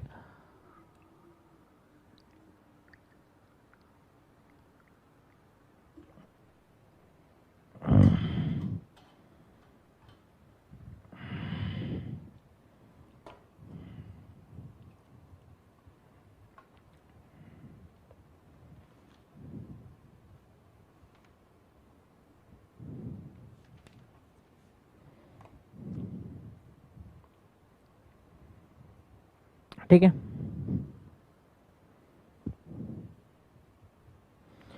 स्टैंडर्ड वैल्यूज, इनकी स्टैंडर्ड वैल्यूज तो वही है बच्चों, जैसे हमने थोड़ी देर पहले मैंने डायग्राम में आपको बताई थी, वही स्टैंडर्ड वैल्यूज रहेंगी। जैसे पिच हो गया तो 3 टाइम्स ऑफ द डाया हो जाएगा, बैक पिच हो गया तो 2.5 to 3.5 टाइम्स ऑफ डाया हो जाएगा रिविट के। तो यही इनकी स्टैंडर्ड वैल्यूज हैं, ठीक है ना। तो वो कुछ अलग नहीं है, जो मैंने वहां डायग्राम में बताई थी वही वैल्यूज हैं। नाउ अब आ जाते हैं बच्चों हम सबसे इंपॉर्टेंट पार्ट में, that is called failure of a riveted joint. कोई भी रिविटेड जॉइंट फेल कैसे कैसे होता है ये जानना जरूरी है। तो वैसे बेसिकली 5 तरीके हैं जिनसे रिविटेड जॉइंट आपका फेल होता है। अब इन 5 तरीके को ध्यान से समझिए। उसमें जो हमारे सबसे इंपॉर्टेंट है वो हमारे 3 तरीके हैं, ठीक है। तो हम उन 3 तरीके को ही फॉलो करके चलेंगे। तो एक एक करके करेंगे हम लोग तरीका। तो सबसे पहला है हमारे पास, पहला फेलियर जो है, तो ध्यान से समझिएगा एक एक चीज को, that is failure of a riveted joint. Failure of riveted joint. तो रिविटेड जॉइंट का फेलियर होने का मतलब होता है कि पूरी असेंबली जो भी हमने बट या वेल्ड जॉइंट अभी हमने बनाया है, बट या लैप जॉइंट आपका, वो कंप्लीट लगा हुआ है रिविट के साथ, उसके बाद वो फेल हो रहा है, ठीक है ना। उसके बाद वो फेल हो रहा है। क्लियर है, समझ के बाद। तो उसको हम लोग बोल रहे हैं रिविटेड जॉइंट का फेलियर होना, ठीक है ना। By tearing the plate along the pitch line joint, by tearing the plate along the pitch line. अब ध्यान से समझिएगा इसे, अलोंग द पिच लाइन, इसकी कैलकुलेशन को भी और इसको भी ध्यान से समझिएगा। मैं अभी किस सिंबल को क्या बोलेंगे उसको नहीं बता रहा हूं, अभी फिलहाल सिर्फ आपको ये बता रहा हूं कि किस किस तरह से ये फेल होते हैं, ठीक है ना। देखिए जी, कोई हमारा प्लेट रिविटेड जॉइंट है, ठीक है। फुर्सत में आप लोग इस चीज को जो है वो उससे भी देख सकते हैं, पेपर वगैरह से। लेकिन अभी सिंपल समझिए कि मान लीजिए ये हमारा रिविटेड लगा हुआ है, एक रिविट ऐसे लगा हुआ है, एक रिविट ऐसे लगा हुआ है, डबल रिविट है, ठीक है। इस तरह से 2 रिविट लगे हुए हैं, कुछ ऐसे सेंटर टू सेंटर। अब प्लेट किस तरह से टीयर हुई है, देखो टीयरिंग ऑफ प्लेट है, यहां आपकी प्लेट टीयर हुई है। और प्लेट कैसे टीयर हुई है, अलोंग द पिच लाइन कह रहा है। देखो ये पिच लाइन है ना, ये पिच लाइन है। प्लेट ऐसे रखी है, समझो, ये मत सोचो कि हॉरिजॉन्टली पिच लाइन दिखाता है, मैंने प्लेट ऐसे रखी है तो ये डिस्टेंस हो जाएगा पिच लाइन का, यहां से यहां तक जो है वो आपकी पिच कहलाएगी ना। यहां से यहां तक का जो डिस्टेंस है आपका, दैट इज योर पिच, ठीक है। यहां से यहां तक का डिस्टेंस आपका पिच है। तो अलोंग द पिच लाइन आपका टीयर हो रहा है, तो टीयर कैसे होगा, ऐसे होगा, ये समझ लीजिए यहां से टीयर हो रहा है, ये होल ऐसे यहां पे मिलेगा और फिर यहां से फिर कंटिन्यू चलेगा वो, फिर होल मिलेगा, फिर कंटिन्यू इस तरह से चलेगा, ये है टीयर। जब प्लेट इस तरह से टीयर होती है तो उसको हम बोलते हैं फेलियर ऑफ टीयरिंग। समझ आ रही बात, इसको हम लोग बोलते हैं टीयर के थ्रू फेल होना, ठीक है। प्लेट को चाहो सीधा कर लो, कुछ ऐसे, ध्यान से समझिए, बस यही मेन बातें हैं, ये समझ में आ गई तो सब समझ में आ जाएगा। दिखाई नहीं दे रहा है, इसमें दिखाई क्या नहीं दे रहा है यार, सब तो इतना बड़ा तो लिखा है, मैं भी मोबाइल से देख रहा हूं, सब ठीक दिख रहा है यार, मैं पढ़ भी दे रहा हूं। Failure of riveted joint by tearing the plate along the pitch line, कि रिविटेड जॉइंट का फेलियर होना जब प्लेट जो है वो इस तरह से टेयर हो अलोंग द रिविटेड जॉइंट। तो ये समझ लीजिए कोई रिविटेड जॉइंट अगर मैं दिखाऊं, अरे एक बनाया था मैंने, कहां गया, ओहो पता नहीं कहां गिर गया हो, चलो छोड़ो, इतना कोई भयंकर नहीं था, फिर सिंपल गत्ते में छेद करके। तो ये समझ लीजिए जो छेद आपने रिविट जो जॉइंट है उसके अलोंग ही टीयर हो जाए, ठीक है ना। जैसे समझ लीजिए आपका कोई वो होती है ना वाली कॉपी, स्क्रॉल बाइंडिंग देखते हो, स्क्रॉल बाइंडिंग, उसको अगर आप पेज फाड़ दो तो क्या होता है, रिविटेड जॉइंट ऐसा फट के निकल जाता है ना, तो उसके अलोंग टीयर हो जाए, ऐसा समझ रहे ना। तो वो प्लेट अगर आप इसके अलोंग होती है तो उसको हम टीयरिंग ऑफ प्लेट बोलते हैं। तो अब यहाँ पे सिंपल याद रखिए बच्चों कि अगर हमारी टीयरिंग होती है इस तरह से और प्लेट में जो है वो फोर्सेस ऐसे लग रहे हैं, ठीक है, प्लेट में जो है वो फोर्सेस ऐसे लग रहे हैं, इसको मैं टीयरिंग फोर्स बोलूंगा पीटी, ठीक है, इसको मैं टीयरिंग फोर्स बोल दूंगा पीटी, पीटी टीयरिंग फोर्स। तो इसको रेजिस्ट करने के लिए resisting force along the against the tearing क्या होगा, तो वो रेजिस्टिंग फोर्स आपको निकालना यहां पे होता है, that is the resisting to tearing,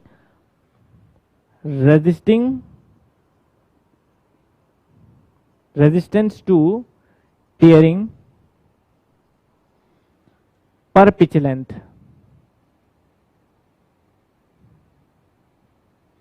तो देखिए वो रेजिस्टिंग फोर्स पीटी जो है वो कितना होगा हमारा, अब देखो force is equal to stress into area, stress into area होता है, तो टीयरिंग स्ट्रेस को हम सिग्मा टी लिख रहे हैं बच्चों, ठीक है, sigma T is our tear, जैसे पीटी को हमने टीयरिंग फोर्स लिख दिया तो सिग्मा टी को हम लोग सिग्मा टी लेते हैं, सिंबल आप लोगों के जनरली बुक्स में वही है, तो सिग्मा टी को हमने क्या बोल रहे हैं, that is called tearing stress, ठीक है, इनटू एरिया।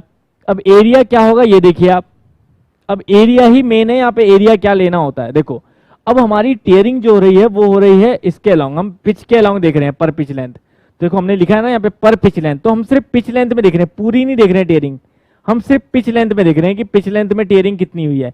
तो पर पिच लेंथ के हिसाब से अगर हम देखें तो एरिया कौन सा काउंट होगा, अब सामने से देखो प्लेट को तो उसकी थिकनेस जो है प्लेट की मान लीजिए टी है, अब सामने से देखें तो ऐसा दिखाई देगा ना आपको,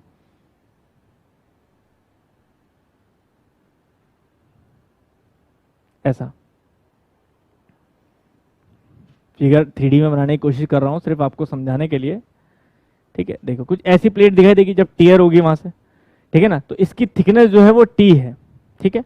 अब देखो ये सेंटर है, ये सेंटर है, आपको डिस्टेंस सिर्फ यहां से यहां तक का है पिच, ठीक है, आप सिर्फ पर पिच लेंथ देख रहे हो, सिर्फ पिच लेंथ के बीच में ही देख रहे हो कि कितना फोर्स आपका हुआ है। तो अब देखो पर पिच लेंथ के बीच में बच्चों ये बताओ मुझे कि कितना प्लेट का हिस्सा आ रहा है, ठीक है, देखो ना एरिया में प्लेट का हिस्सा कितना आ रहा है, ये टोटल है, ये टोटल है यहां से यहां तक प्लेट आपका इतना हिस्सा आ रहा है पिच के ऊपर, पर पिच लेंथ में इतना हिस्सा आ रहा है, तो मैं फिर एरिया क्या बोलूंगा, पी, ये डिस्टेंस कितना है पी इंटू टी, ये बोलूंगा पी इंटू टी। लेकिन अगर आप देखोगे तो इसके बीच में तो रिविट है ना भाई, अगर आप देखोगे इतने हिस्से के बीच में तो रिविट है, अरे ब्लू पेन कहां गया, इतने हिस्से, ध्यान समझो ये चीज, इतने हिस्से के बीच में तो रिविट है ना,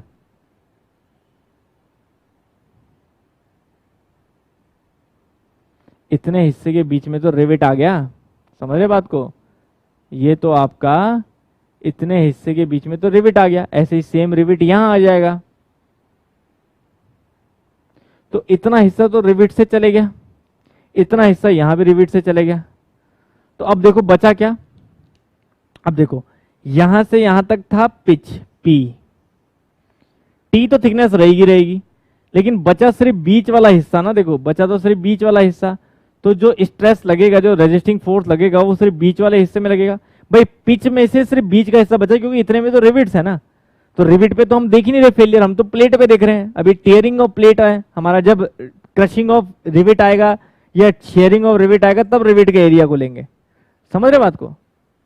तो यहां पे अगर हम सिंपल देखें तो ये हमारा P है, ठीक है, इस पूरा का P है, उस P में से अगर मैं, ये पूरा रिविट है, रिविट का देखो ये रिविट का रेडियस है, ये रिविट का रेडियस है, पूरा डाया है लेकिन हाफ आ रहा है ना, हाफ आ रहा है तो ये रिविट का रेडियस है, ये रिविट का रेडियस है। अब P में से अगर मैं रिविट के रेडियस को हटा दूं, ठीक है, -2r कर दूं, तो 2r मतलब क्या होता है, रिविट का डाया, तो P - d बचेगा ना भाई, जो बीच का डिस्टेंस बचेगा वो कितना बच रहा है, ये डिस्टेंस बच रहा है P - d, समझ रहे बात को। तो अब प्लेट का एरिया क्या कहलाएगा, देखो ये बीच वाला हिस्सा P - d इंटू टी, समझ आ रही है बच्चों बात, समझ आ रही है क्या बोल रहा हूं, P- ये सब जो मैं दिखा रहा हूं ये एक्चुअल में कहीं डायग्राम में नहीं है, समझ रहे ना, तो आपको सिर्फ समझना है, दैट इज कैसे किया, रटना नहीं है, P - d इंटू टी, ये हुआ एरिया, समझ रहे। तो इसमें से समझ लीजिए सिर्फ इतना ही हिस्सा काउंट हुआ, इतने में तो पिच, इतने में तो रिविट आ गया, ये रिविट आ गया, ऐसे ही यहां पे इतने में रिविट आ गया, बचा क्या, सिर्फ ये बचा बीच का हिस्सा, एंड दैट बीच का हिस्सा इज P माइनस डी। ये बीच का हिस्सा क्या है, P माइनस डी है, और थिकनेस क्या है, T है, तो P minus D into T into sigma T, that is your tearing force, या रेजिस्टेंस फोर्स अगेंस्ट टीयरिंग भी, RT भी लिख सकते हो, रेजिस्टेंस फोर्स अगेंस्ट टीयरिंग भी बोलते हैं इसे। तो सिर्फ इतनी चीज समझनी है आपको कि PT क्या होगा। पेपर में न्यूमेरिकल अगर आता है तो सिर्फ यही आएगा कि प्लेट टेयर हो रही है कि क्या हो रहा है, वो आपको फेलियर बताएगा, और आपको सिर्फ ये फॉर्मूला लगाना होगा। समझ आगे बात, क्लियर है? बताइए, कोई कंफ्यूजन किसी को भी अगर है तो यहीं पर बता दें, क्योंकि उसके बाद आगे बढ़ेंगे तो फिर ये कंफ्यूजन जो है वो आगे कैरी नहीं होना चाहिए। क्लियर? आगे कैसे आया? और सिग्मा टी जो है हमारा, तो यहाँ पे सब चीज लिख लो। P जो है वो पिच है, D जो है वो डाया ऑफ रिविट है, T जो है वो थिकनेस ऑफ प्लेट है, सिग्मा T जो है वो टेंसाइल स्ट्रेस या टियरिंग स्ट्रेस है, टियरिंग स्ट्रेस। ठीक है, तो ये टेंसाइल फोर्स जो आपने लगाया उसके वजह से ये टियरिंग हुई है। क्लियर है? समझ आ गई बात? नाउ ठीक है भाई, अब ये बोल सकते हो सर टेंसाइल फोर्स ही कैसे लग रहा है। अभी सिंपल समझ लो ना, एक जैसे मान लीजिए कि मैं कोई प्लेट बोल दूं, मान लीजिए मैं कोई ये टैंक है मेरा, टैंक पे मैंने इस तरह का ज्वाइंट बनाया, ठीक है, ऊपर प्लेट लगा दी, मान लीजिए ज्वाइंट भी मेरा खुलता जा रहा है, मान लीजिए ऐसा ज्वाइंट बनाया, बट ज्वाइंट मैंने बनाया, और इस बट ज्वाइंट को मैंने किसी प्लेट से, ऊपर की प्लेट से जोड़ दिया। अब इसके ऊपर मैंने एक प्लेट लगा दी, ऐसे करके जोड़ दिया। तो अब ये अंदर से जो पानी है, पानी तो इसे खींच रहा है ना, खींच रहा है, खोलना चाह रहा है। तो जब पानी इसे खोलना चाहेगा तो कैसा फोर्स लगेगा, ऐसे लगेगा ना प्लेट में, ऐसे। तो वही उसी के आगे वजह से तो टीयरिंग हो रही है। समझ आ रही है बात? क्लियर है? सारे पन्ने खुल गए यहाँ पे। चलिए खैर, ठीक है, समझ आ गई बात, हटा दें इसे। समझ गए? एक फेलियर समझ गए आप भाई, इतना ही समझना है, इसमें और कुछ ज्यादा नहीं, यही फॉर्मूला समझना था बस। ठीक है ना, हटा दो इसे। अब आ जाओ सेकंड फेलियर में। बस ये समझिए बच्चों, ये चीजें आपको एकदम कहीं खोलते नहीं मिलेंगी, ये चीजें आपको फील करनी पड़ेगी पूरी कि हो क्या रहा है, और एक बार समझ में आ गए फिर कभी नहीं भूलोगे। नाउ सेकंड फेलियर पे आते हैं। सेकंड फेलियर क्या कह रहा है, that is the failure of the riveted joint due to shear of the rivet. ये आसान है।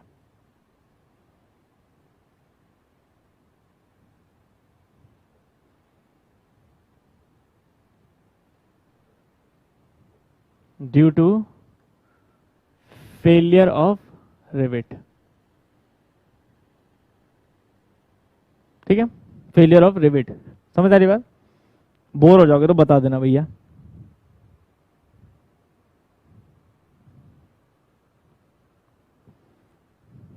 ठीक है, तो वो हमने टियरिंग स्ट्रेंथ निकाली। अब आते हैं हम कि ड्यू टू, मैं क्या लिख रहा हूं, शेयर ऑफ रिवेट,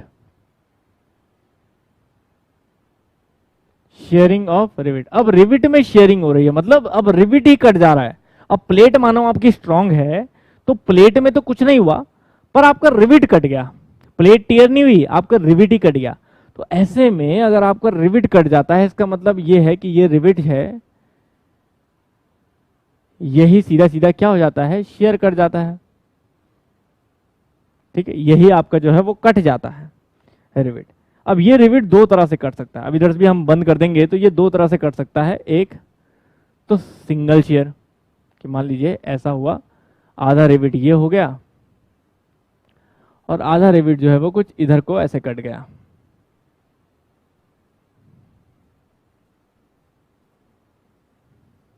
ऐसा, इस तरह से। ये हुई शेयरिंग रिविट की, कोई रिविट ज्वाइंट लगा है वो इस तरह से कट गया। ठीक है, समझ आ रही बात? तो जब इस तरह से कोई रिविट कटता है, ये इधर और ये इधर चले गया, that is called single share. ये सिंगल शेयर हुआ। ठीक है, लेकिन कभी कभी डबल शेयर भी हो जाता है। डबल शेयर मतलब कि बीच में आपने कोई प्लेट लगा रखी है जिसके वजह से रिविट जो है वो ऐसे कट गया, कि एक हिस्सा तो ऐसे है, एक हिस्सा ऐसे है,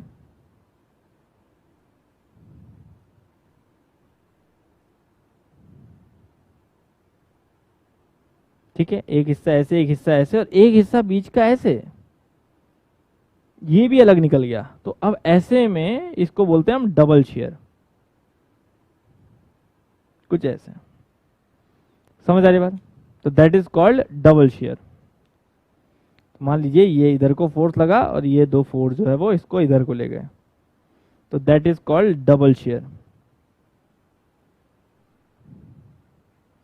तो ये तभी होगा जब एक प्लेट और लगी होगी आपकी, है ना, इस तरह से प्लेट होगी, तभी ये डबल शेयर देखने को मिलेगा। अब ये बहुत सिंपल है बच्चों, यहाँ पे ड्यू टू शेयरिंग हो रहा है तो मतलब शेयर फोर्स लग रहा है, शेयर स्ट्रेस लगेगा, है ना, समझ आ रही बात?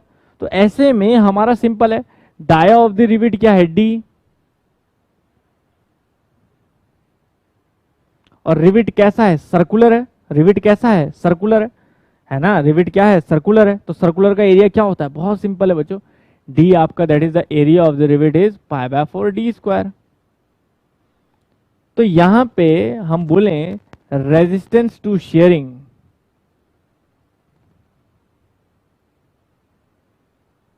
शेयरिंग ऑफ रिविट, तो रिविट की शेयरिंग के अगेंस्ट रेजिस्टेंस कितना होगा, तो PS बोल देते हैं इसे, that is force, resistance force shearing में कितना लग रहा है, PS।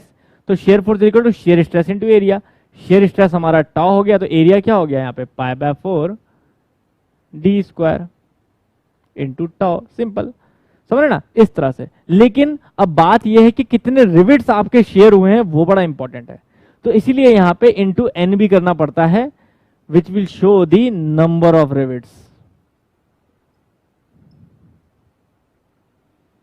ठीक है ना, जो हमें नंबर ऑफ रिविट्स हमें यहाँ पे लिखना पड़ेगा। तो इसलिए यहाँ पे n का भी हम लोग यूज करते हैं, ठीक है ना, कि पर पिच लेंथ में कितने रिविट्स आ रहे हैं, नंबर रिविट्स पर पिच लेंथ,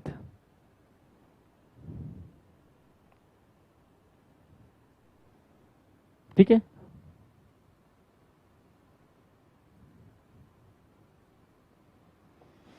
ठीक, समझ आ रही बात? तो ये हमारा कहलाएगा PS equal to π/4d² into tau into n। तो ये सिंपल हमारा शेयरिंग फोर्स हो गया, या रेजिस्टेंस फोर्स अगेंस्ट शेयरिंग, ठीक है, जिसमें टॉ इज दी शेयरिंग स्ट्रेस है।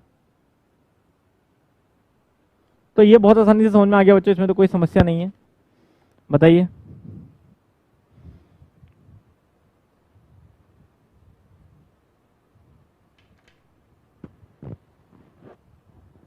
ठीक है ना, समझ आई बात? क्या बोल रहे हैं, रिविट हाई स्ट्रेंथ वेल्डिंग से, no no no no, welding ज्यादा हाई स्ट्रेंथ वाला होता है,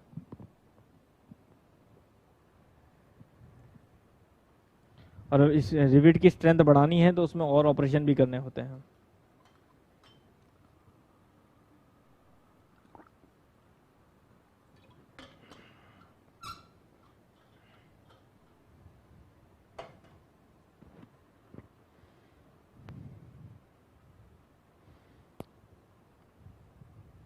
RT क्यों लिखा है, RT कौन सा,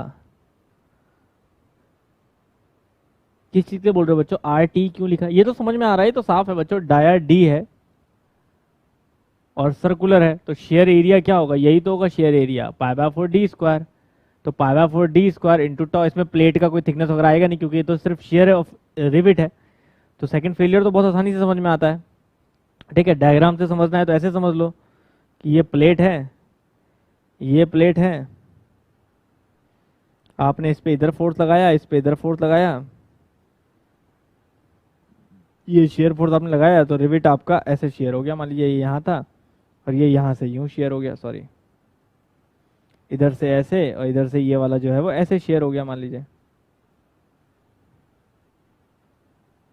ऐसे शेयर हो गया, तो ये शेयरिंग ही तो हो रही है, रिविट आपका share, that is a single share, ठीक है ना, कुछ ऐसे, समझ आ रही बात? एन वाला रिपीट कर दो, एन सिंपल है बच्चों, एन तो देखो आपको बोलेगा ना, वो जब आप न्यूमेरिकल करोगे तो आपको साफ समझ में आएगा, जब वो बोलेगा कि पर पिच लेंथ में इतने रिविट ज्वाइंट एक साथ शेयर हो रहे हैं, तो जितने रिविट ज्वाइंट होंगे उतने ले लीजिएगा, बस सिंपल, ठीक है। अब इसमें देखो एक चीज और आती है, जैसे कि हमने यहाँ पे सिंगल शेयर बोला है, लेकिन अगर डबल शेयर हो तो क्या करेंगे, ठीक है, अगर सेम क्वेश्चन में आपके डबल शेयर हो तो याद रखिएगा, in case of double shear में एरिया डबल हो जाएगा बच्चों, याद रखिए, डबल शेयर में एरिया डबल हो जाएगा, तो आपको PS is equal to twice of π/4 d square into tau into n, बाकी सब सेम रहेगा, बस ये ट्वाइस आ जाएगा। ठीक है ना, डबल शेयर में हम लोग जो है ये ट्वाइस ले लेते हैं, और स्टैंडर्ड वैल्यू में कई बार जो है वो एग्जैक्टली ट्वाइस ना लेके 1.875 के आसपास ले लेते हैं। तो याद रखिएगा, स्टैंडर्ड वैल्यू जो है वो ट्वाइस ना लेके हम लोग लगभग ये 1.85 के आसपास या 75 के आसपास ले लेते हैं, डिजाइन पैरामीटर के हिसाब से, फोर्स को थोड़ा कम करने के लिए। ठीक है ना, अभी कम करने की क्या जरूरत है वो भी बात करेंगे। ठीक है, समझ आ रही बात, कुछ इस तरह से।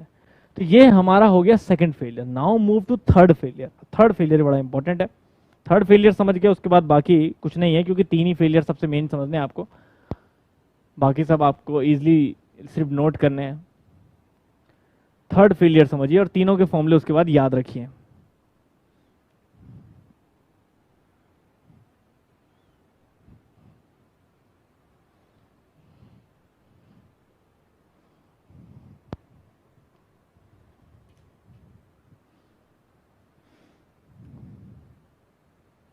ठीक है, नाउ देखिए, थर्ड फेलियर हमारा आता है कि अगर हमारा रिवेटेड जॉइंट फेल होता है, किसके वजह से? वो होता है ड्यू टू मटेरियल के वजह से। प्लेट का मटेरियल वीक है हमारा। ठीक है ना, तो याद रखिएगा, अगर हमारा प्लेट का मटेरियल वीक है, ओनली ऑन दैट केस हमारा क्या होगा? ये हमारा जनरली रिवेट और प्लेट के बीच की बात करता है ना। एक सेकेंड ना, एक चीज कंफर्म कर लूं, थोड़ा सा कंफ्यूजन हो रहा है मुझे कि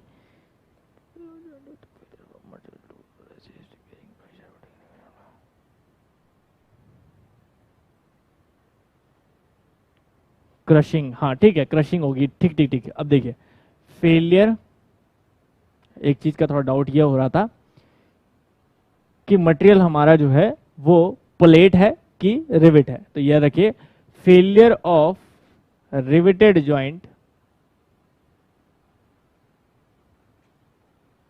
riveted joint due to material, due to weak material,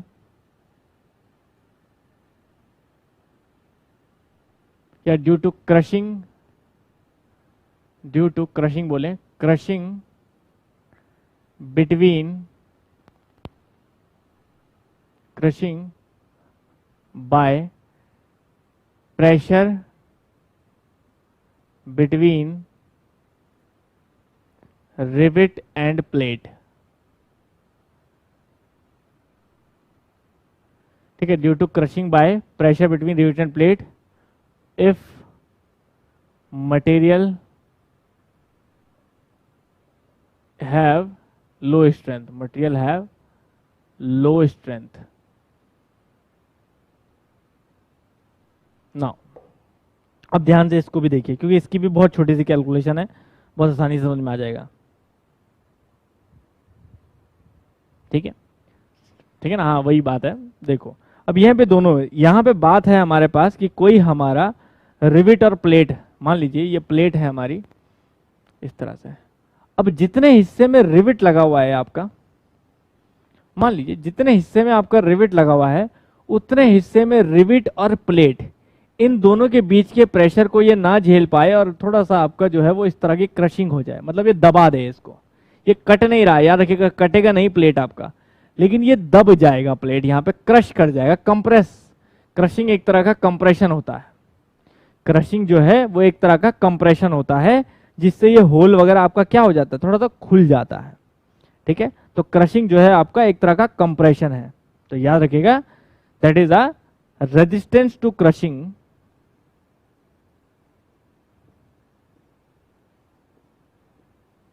crushing, resistance to crushing और कंप्रेशन एक ही बात है। ठीक है, तो अब इससे आप याद रख, देखो पहला वाला टेंसाइल फोर्स की वजह से था, सेकंड वाला फेलियर जो था वो शेयर की वजह से था, थर्ड वाला जो है वो कंप्रेशन की वजह से है, दैट इज अ क्रशिंग। तो वहां से आप याद रखते हैं, हमने पहले का सिंबल क्या दिखाया था, पीटी टीयरिंग, फिर पीएस, और फिर इसको हम पीसी बोल सकते हैं। ठीक है, पीसी। ठीक है, तो अब पीसी में देखिए, सिर्फ रिविट के अलाउंग, रिविट का डाया कितना है, डी है, तो सिर्फ रिविट के अलोंग उसी हिस्से में क्रशिंग हो रही है। तो प्लेट में जो क्रशिंग होगी, अगर मैं प्लेट को सामने से देख रहा हूं तो प्लेट में जो क्रशिंग होगी वो सिर्फ इस रिविट वाले हिस्से में हो रही है क्रशिंग, ऐसे। तो अगर यहां पे समझ लीजिए रिविट आपका लगा हुआ है तो सिर्फ इतने ही हिस्से में क्रशिंग हो रही है, जिसमें रिविट का डाया मान लीजिए आपका डी है और thickness of the plate T है। तो क्रशिंग कितने एरिया में हुई, सिर्फ इतने में हुई, that is d into t, बस सिंपल। तो क्रशिंग सिर्फ इतने ही एरिया में हो रही है, that is area is d into t, simple, into crushing stress sigma c, simple. तो area into stress is crushing force, समझ रहे हैं बात को। तो इंटू आप बस लगा दीजिए, जितने नंबर ऑफ रिविट में ऐसा होगा उतना N, simple, number of rivets आप ऐड मल्टीप्लाई कर दीजिए, समझ आ रही बात। तो that is the simple where N is the number of rivets पर पिच लेंथ। ये तो आपको न्यूमेरिकल देखते ही समझ में आ जाएगा बच्चों, जब वहां पे नंबर ऑफ रिविट्स की बात करेगा। सिंपल। देखिए अब आप ये तीनों फेलियर अगर आप समझ गए हैं तो अब आप यहां पे हर कैलकुलेशन को कर सकते हैं, अगर आपको इंडिविजुअल कैलकुलेशन पूछी जाती है। कंप्रेशन किस किस की वजह से होता है, सिंपल समझो ना। मान लीजिए, क्या बताऊं मैं आपको, जैसे मान लीजिए एक सिंपल सी चीज बताता हूं।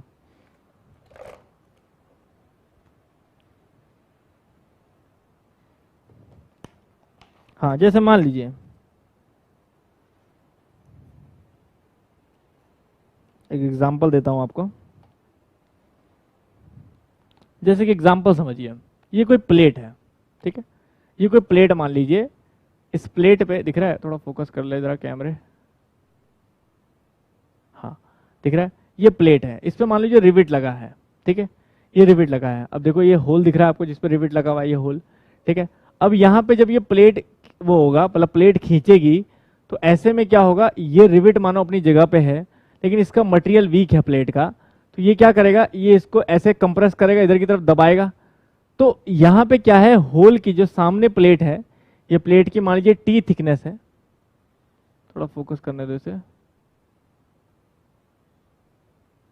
कर ले भाई, कुछ दिख नहीं रहा क्या, ठीक है ना। तो ये जो सामने मान लीजिए टी थिकनेस है इसकी, ठीक है, इस प्लेट की टी थिकनेस है, और इस रिविट का डाया मान लीजिए डी मान लीजिए। तो ये डी इंटू टी वाली जगह पे कंप्रेस करेगा ना, डी वाली जगह पे कंप्रेस करेगा, क्रश करेगा। तो ये जो हिस्सा क्रश हुआ है सिर्फ डी इंटू टी वाला हिस्सा, ये होल का डी इंटू सामने थिकनेस टी, तो जो इतना सा हिस्सा क्रश हुआ है उसी को क्रशिंग ले रहा है, उसी की क्रशिंग ले रहा है यहाँ पे, ठीक है ना, उसी की क्रशिंग यहाँ पे लेके चल रहा है, सिंपल, ठीक है। तो ये क्रशिंग जो है वो दोनों के वजह से है, रिविट और प्लेट दोनों के आपस में कंप्रेशन की वजह से है, समझ आ रही बात, दोनों के कंप्रेशन की वजह से।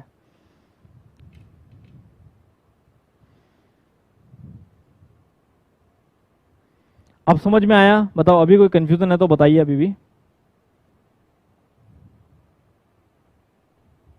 नहीं समझ पाए, अभी भी नहीं समझ पाए, अरे अब और क्या बताऊं मैं आपको। जैसे कि मान लीजिए ये प्लेट है,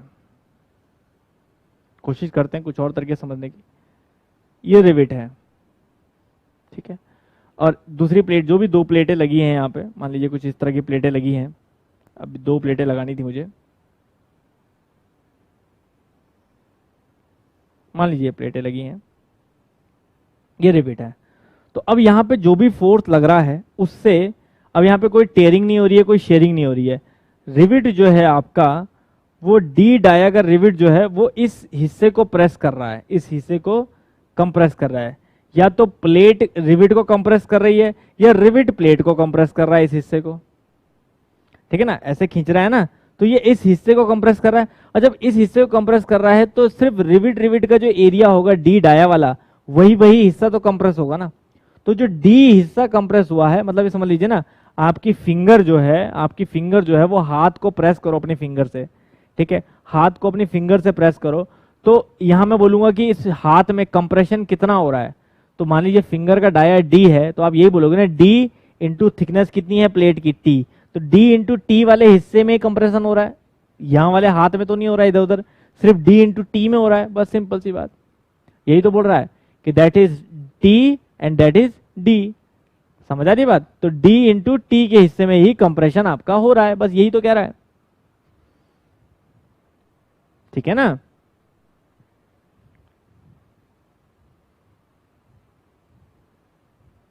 फोर्स एक्ट नहीं करेगा, क्यों फोर्स क्यों नहीं एक्ट करेगा भाई?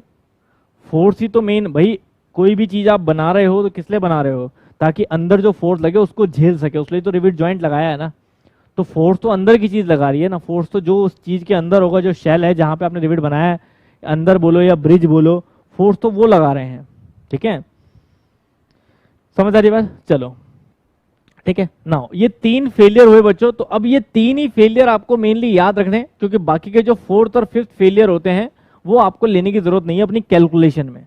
ठीक है ना, क्योंकि वो एजेस की वजह से होते हैं, कि आपकी एजेस का कट जाना, फट जाना, उसके वजह से आपको देखने को मिलते हैं। समझ रहे ना, कुछ किस तरह से मैं बना देता हूं। तो जो 4th और 5th फेलियर होता है आपका, वो कुछ इस तरह का होता है कि मान लीजिए आपकी प्लेट है, प्लेट जो है ये रिविट लगा है, और प्लेट जो है पूरी रिविट के अलोंग ही आपकी कट जाए, ये प्लेट पूरी ही यहां से कट जाए ऐसा। तो एक फेलियर ये हो गया। ठीक है, और पर इसके चांसेस कम होते हैं ना इस तरह के फेलियर होने के, इसलिए इसको कैलकुलेशन में लेने की जरूरत नहीं है। दूसरा क्या है कि इस तरह से टेयरिंग हो जाए, टेयरिंग जो है वो इस तरह से हो जाए, समझ रहे ना।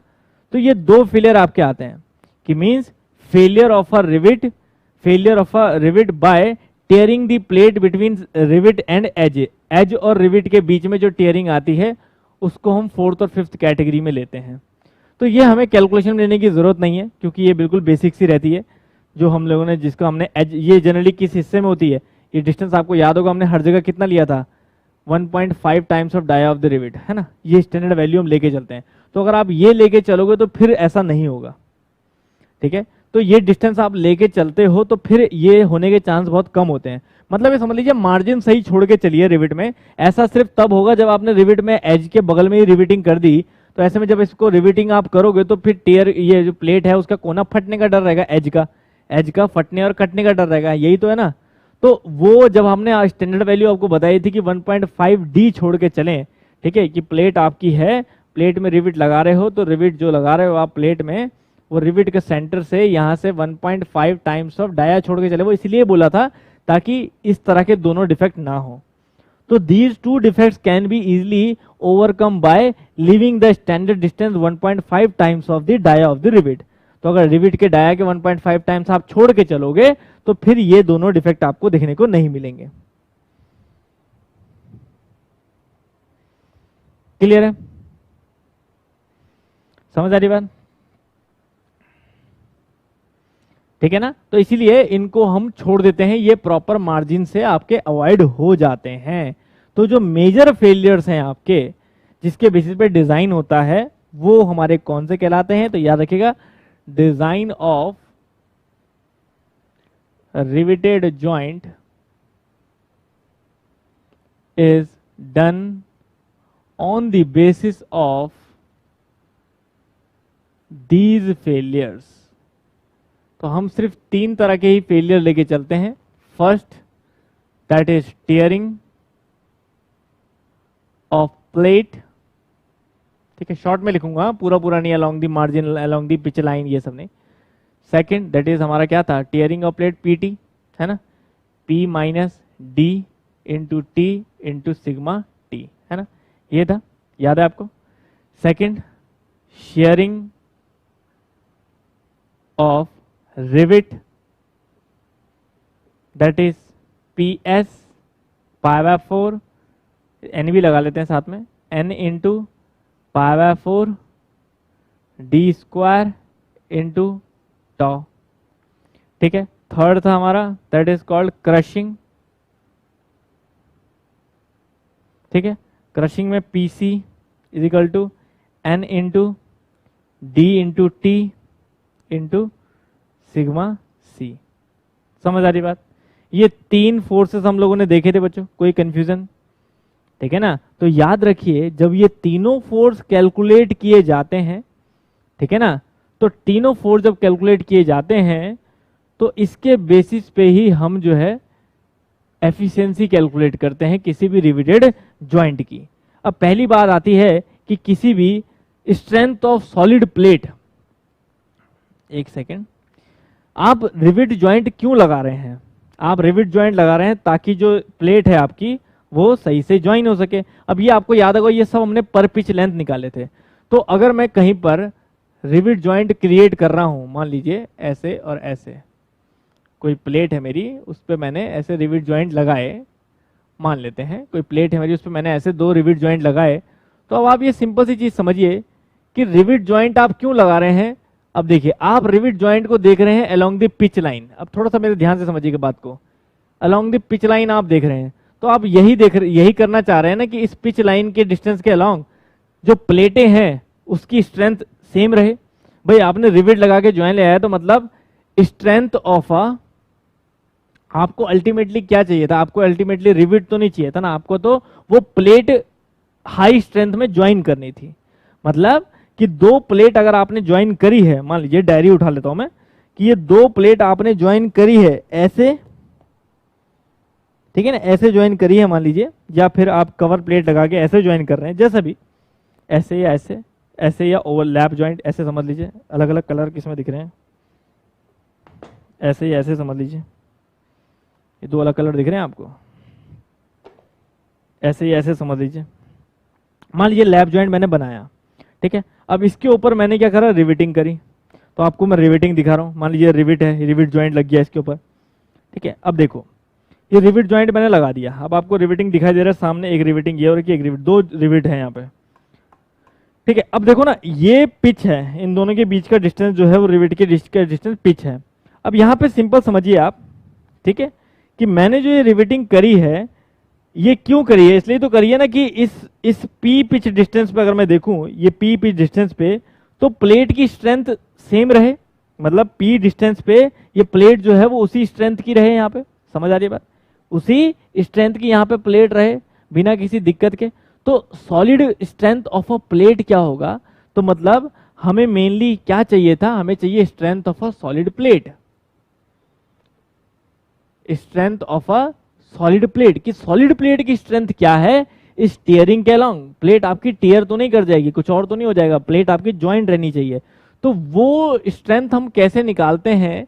तो याद रखिए, that is distance P into thickness T, है ना भाई। प्लेट के डिस्टेंस कितने? P into thickness T। उसमें आपका रिविट भी प्लेट का ही पार्ट हो गया ना अब, क्योंकि हम तो प्लेट, हम नहीं मान के चल रहे कि हमने कोई रिविट लगाया, हम तो मतलब कि ये प्लेट हमारी इतनी स्ट्रांग है P डिस्टेंस के अलोंग, ठीक है ना। समझ आ रही है बात? तो हम क्या बोलेंगे? P into t. सिंपल। बताइए इतनी समझ में आ रही है बात कि नहीं आ रही है? अभी बाकी क्वेश्चन भूल जाइए, डायमंड वायमंड के चक्कर मत पड़िए, अभी फिलहाल इस कैलकुलेशन को समझिए, ये समझ आएगा, सबको समझ में आएगा, ठीक है ना। इनटू आपका जो भी प्लेट का स्ट्रेस है, दैट इज ये सिग्मा टी बोल लीजिए। तो ये मेरा क्या है? ये है मेरा प्लेट ऑफ फोर्स, जो भी फोर्स P आपने लगाया है वो P फोर्स, ठीक है। P फोर्स में कुछ और नाम देता हूँ, F कर देता हूँ, इसे R कर देता हूँ। तो R is equal to P into T into sigma T. ये है मेरी strength of a solid plate, ठीक है, एक सॉलिड प्लेट की स्ट्रेंथ, ठीक है। समझ आ रही बात? तो अब इससे मुझे कंपेयर करना है बाकियों को, कि मेरी प्लेट की स्ट्रेंथ इतनी है, तो रिविट लगाने के बाद इस केस में स्ट्रेंथ क्या होगी, इस केस में क्या होगी, इस केस में क्या होगी। तो इन तीनों को कंपेयर मैं बेसिकली इससे करता हूं। समझ आ रही बात? ठीक है ना। इन तीनों को कंपेयर बेसिकली मैं इससे करता हूं। तो एस बेसिस पे ही मैं जो है अपनी एफिशिएंसीज लिखता हूं। तो इसमें याद रखिए बच्चों, एक एफिशिएंसी ऑफ रिवेटेड ज्वाइंट अगर आपको पूछता है तो you will just right efficiency of riveted joint. अगर आपको कल के दिन निकालने को आता है और आपको सब कुछ दिया हुआ है, तीनों मेथड दिए हुए हैं, तो आप तीनों मेथड में याद रखिए भाई एफिशिएंसी, आप कितना एफिशिएंट है ये कैसे निकालेंगे?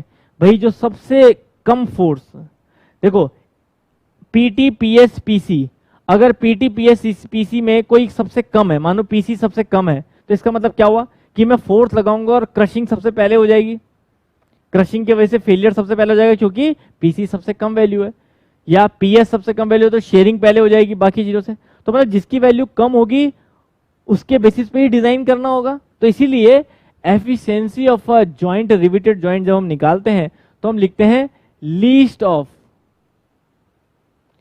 इन तीनों फोर्स में से जो सबसे कम वैल्यू आती है, पीटी, पीएस और पीसी में से ये तीनों फोर्स आपने कैलकुलेट करे, उसमें से जिसकी वैल्यू सबसे कम होगी उसको हम लोग मेन फोर्स लेके चलेंगे, डिवाइड बाय आपकी सॉलिड प्लेट की जो स्ट्रेंथ है आर। तो सिंपल। तो अब इसमें से कोई भी फॉर्मूला आप लगा सकते हैं, जो भी आपको लगाना है, चाहे वो ये हो या ये हो। समझ आ रही बात? तो मीन्स आप जो भी आपको टेयरिंग एफिशिएंसी निकालें, शेयरिंग निकालें या क्रशिंग निकालें, वो आपकी मर्जी है। तो मान लीजिए मैं लिख लेता हूं, अगर मैं निकाल रहा हूं शेयरिंग एफिशिएंसी, मान लीजिए शेयरिंग सबसे, या मैं लिख रहा हूं टेयरिंग एफिशिएंसी, तो मान लीजिए टेयरिंग सबसे कम है वैल्यू। तो अगर टेयरिंग सबसे कम होगी वैल्यू मान लेते हैं, तो फिर टेयरिंग एफिशिएंसी कैसे निकलेगी? तो that is PT upon R. What is PT? PT is P minus D into T into sigma T upon R. R की वैल्यू क्या है? P into T into sigma T. ठीक है, सिंपल। तो बस रेशियो लेना आपने और कुछ नहीं। तो रेशियो तक तो जाने की आपको जरूरत ही नहीं है, बस सिंपल। तो टी सिग्मा टी कट जाएगा, तो टेयरिंग एफिशिएंसी क्या बचेगी? P minus D upon P. ये तो अभी तक पूछा नहीं है पेपर में कि टेयरिंग एफिशिएंसी क्या होती है, आपको सिर्फ ये पूछता है लीस्ट वाला। ठीक है। सेकंड, अगर मैं बोलूं शेयरिंग एफिशिएंसी, अगर शेयरिंग सबसे वीक है, सबसे लो शेयरिंग आ रहा है मानो, तो शेयरिंग एफिशिएंसी सबसे कम आती है, तो what you will write? That is P S upon R. ठीक है, करना तो प्लेट की स्ट्रेंथ से ही कंपेयर है हमेशा। ठीक है ना? तो रिविट लगा के प्लेट की स्ट्रेंथ के बराबर कितना हुआ ये कंपेयर करना हमेशा। अगर इक्वल कर लेते हो तो आपका एफिशिएंसी 100% है, कि आपने रिविट लगाने के बाद भी आपकी जो है वो इक्वल आ रही है, तो 100% है। ठीक है। तो आर में एन का लोचा नहीं है बच्चों। ठीक है। पीएस, तो पीएस हमारा क्या हुआ? दैट इज हमारा shearing N into pi by 4 D square into tau upon P into T into sigma T. ठीक है, P into T into sigma, तो आर तो वही रहना है, P into T into sigma T. Simple. बस अब इसको सॉल्व क्या करना है आपने? ये करना है, अगर डबल शेयर होगा, डबल शेयर के लिए 2 और लगा देना है यहाँ पे। अब सॉल्व कुछ नहीं करना है, ऐसे रहने दो। ठीक है ना? समझ आ रही बात? थर्ड हमारी क्या है? Crushing efficiency. Crushing efficiency that is Neeta C is equal to PC upon R। तो that will be crushing force कितना है? N into D into T into sigma C upon P into T into sigma T। तो T से T cut जाएगा, बाकी सब वही रहेगा, तो इसमें भी कुछ छेड़खानी करने की खास जरूरत नहीं है। D sigma C upon P into sigma T। तो ये तो सब फॉर्मूले नहीं याद रखने, ठीक है ना? ये मैं सोचेगा कि ये फॉर्मूले आपको याद रखना है, ये फॉर्मूले नहीं याद रखने। ठीक है, ये सब फॉर्मूले नहीं याद रखने, आपको मेन फॉर्मूले फोर्सेस याद रखने हैं बस। ठीक है ना? सॉल्व करके रेशियो निकाल के क्या आ रहा है उससे कोई मतलब नहीं है, वो नो नीड टू लर्न। ठीक है, तो एक तरीका तो ये है कि इन तीनों फोर्स को आपने निकाला और इन तीनों में जो सबसे कम है वो लेके निकाला, और दूसरा तरीका ये भी है कि तीनों एफिशिएंसी निकाली, जो एफिशिएंसी सबसे कम होगी उसके बेसिस पे डिजाइन किया आपने। ठीक है ना? तो एक तरीका ये भी है कि तीनों एफिशिएंसी कैलकुलेट करिए आपने, मानो तीनों एफिशिएंसी दी है।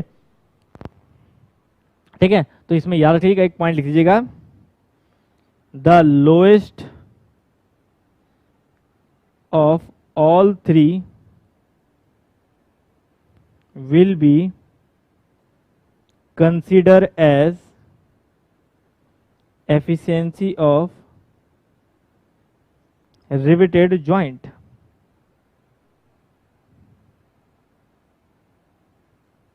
ठीक है ना? The lowest of all three will be considered as efficiency of riveted joint. तो रिवेटेड जॉइंट की एफिशिएंसी कौन सी दी जाएगी? इन सब में जो सबसे कम होगी उसको एफिशिएंसी ऑफ रिवेटेड जॉइंट ली जाएगी। क्लियर है बच्चों? समझ आ रही बात? स्ट्रेंथ रिपीट कर दो। स्ट्रेंथ बहुत सिंपल है बच्चों, बहुत सिंपल स्ट्रेंथ। देखो स्ट्रेंथ क्या है, यही तो मैं बोल रहा हूं आपको। मान लीजिए ना, दो प्लेट ऐसे जुड़ी हुई हैं, अब इन दो प्लेट में रिवेट लगा हुआ है। अब आपने ये जो फोर्स निकाले हैं सब निकाले पर पिच लेंथ। पिच लेंथ में आपने देखा है कि टेयरिंग, शेयरिंग या क्रशिंग की वजह से क्या हो रहा है, तो हमने प्लेट की स्ट्रेंथ भी पिच लेंथ में देखी। तो प्लेट पिच लेंथ के लॉन्ग कितनी है? P into T. तो बस P इंटू टी लिया आपने, P into t, simple area यही लिया। P इंटू टी में प्लेट की स्ट्रेंथ ये है, मतलब कोई रिविट नहीं लगा है तो वो P डिस्टेंस इंटू टी, इस एरिया में जो स्ट्रेंथ है वो क्या है? P into T into sigma T, है ना? लेकिन फिर रिविट लगा है तो उसमें ये तीन केस आते हैं, जो फेल हो सकते हैं उनको कंपेयर किया हमने प्लेट की स्ट्रेंथ के साथ, बस सिंपल, यही तो है और कुछ भी नहीं।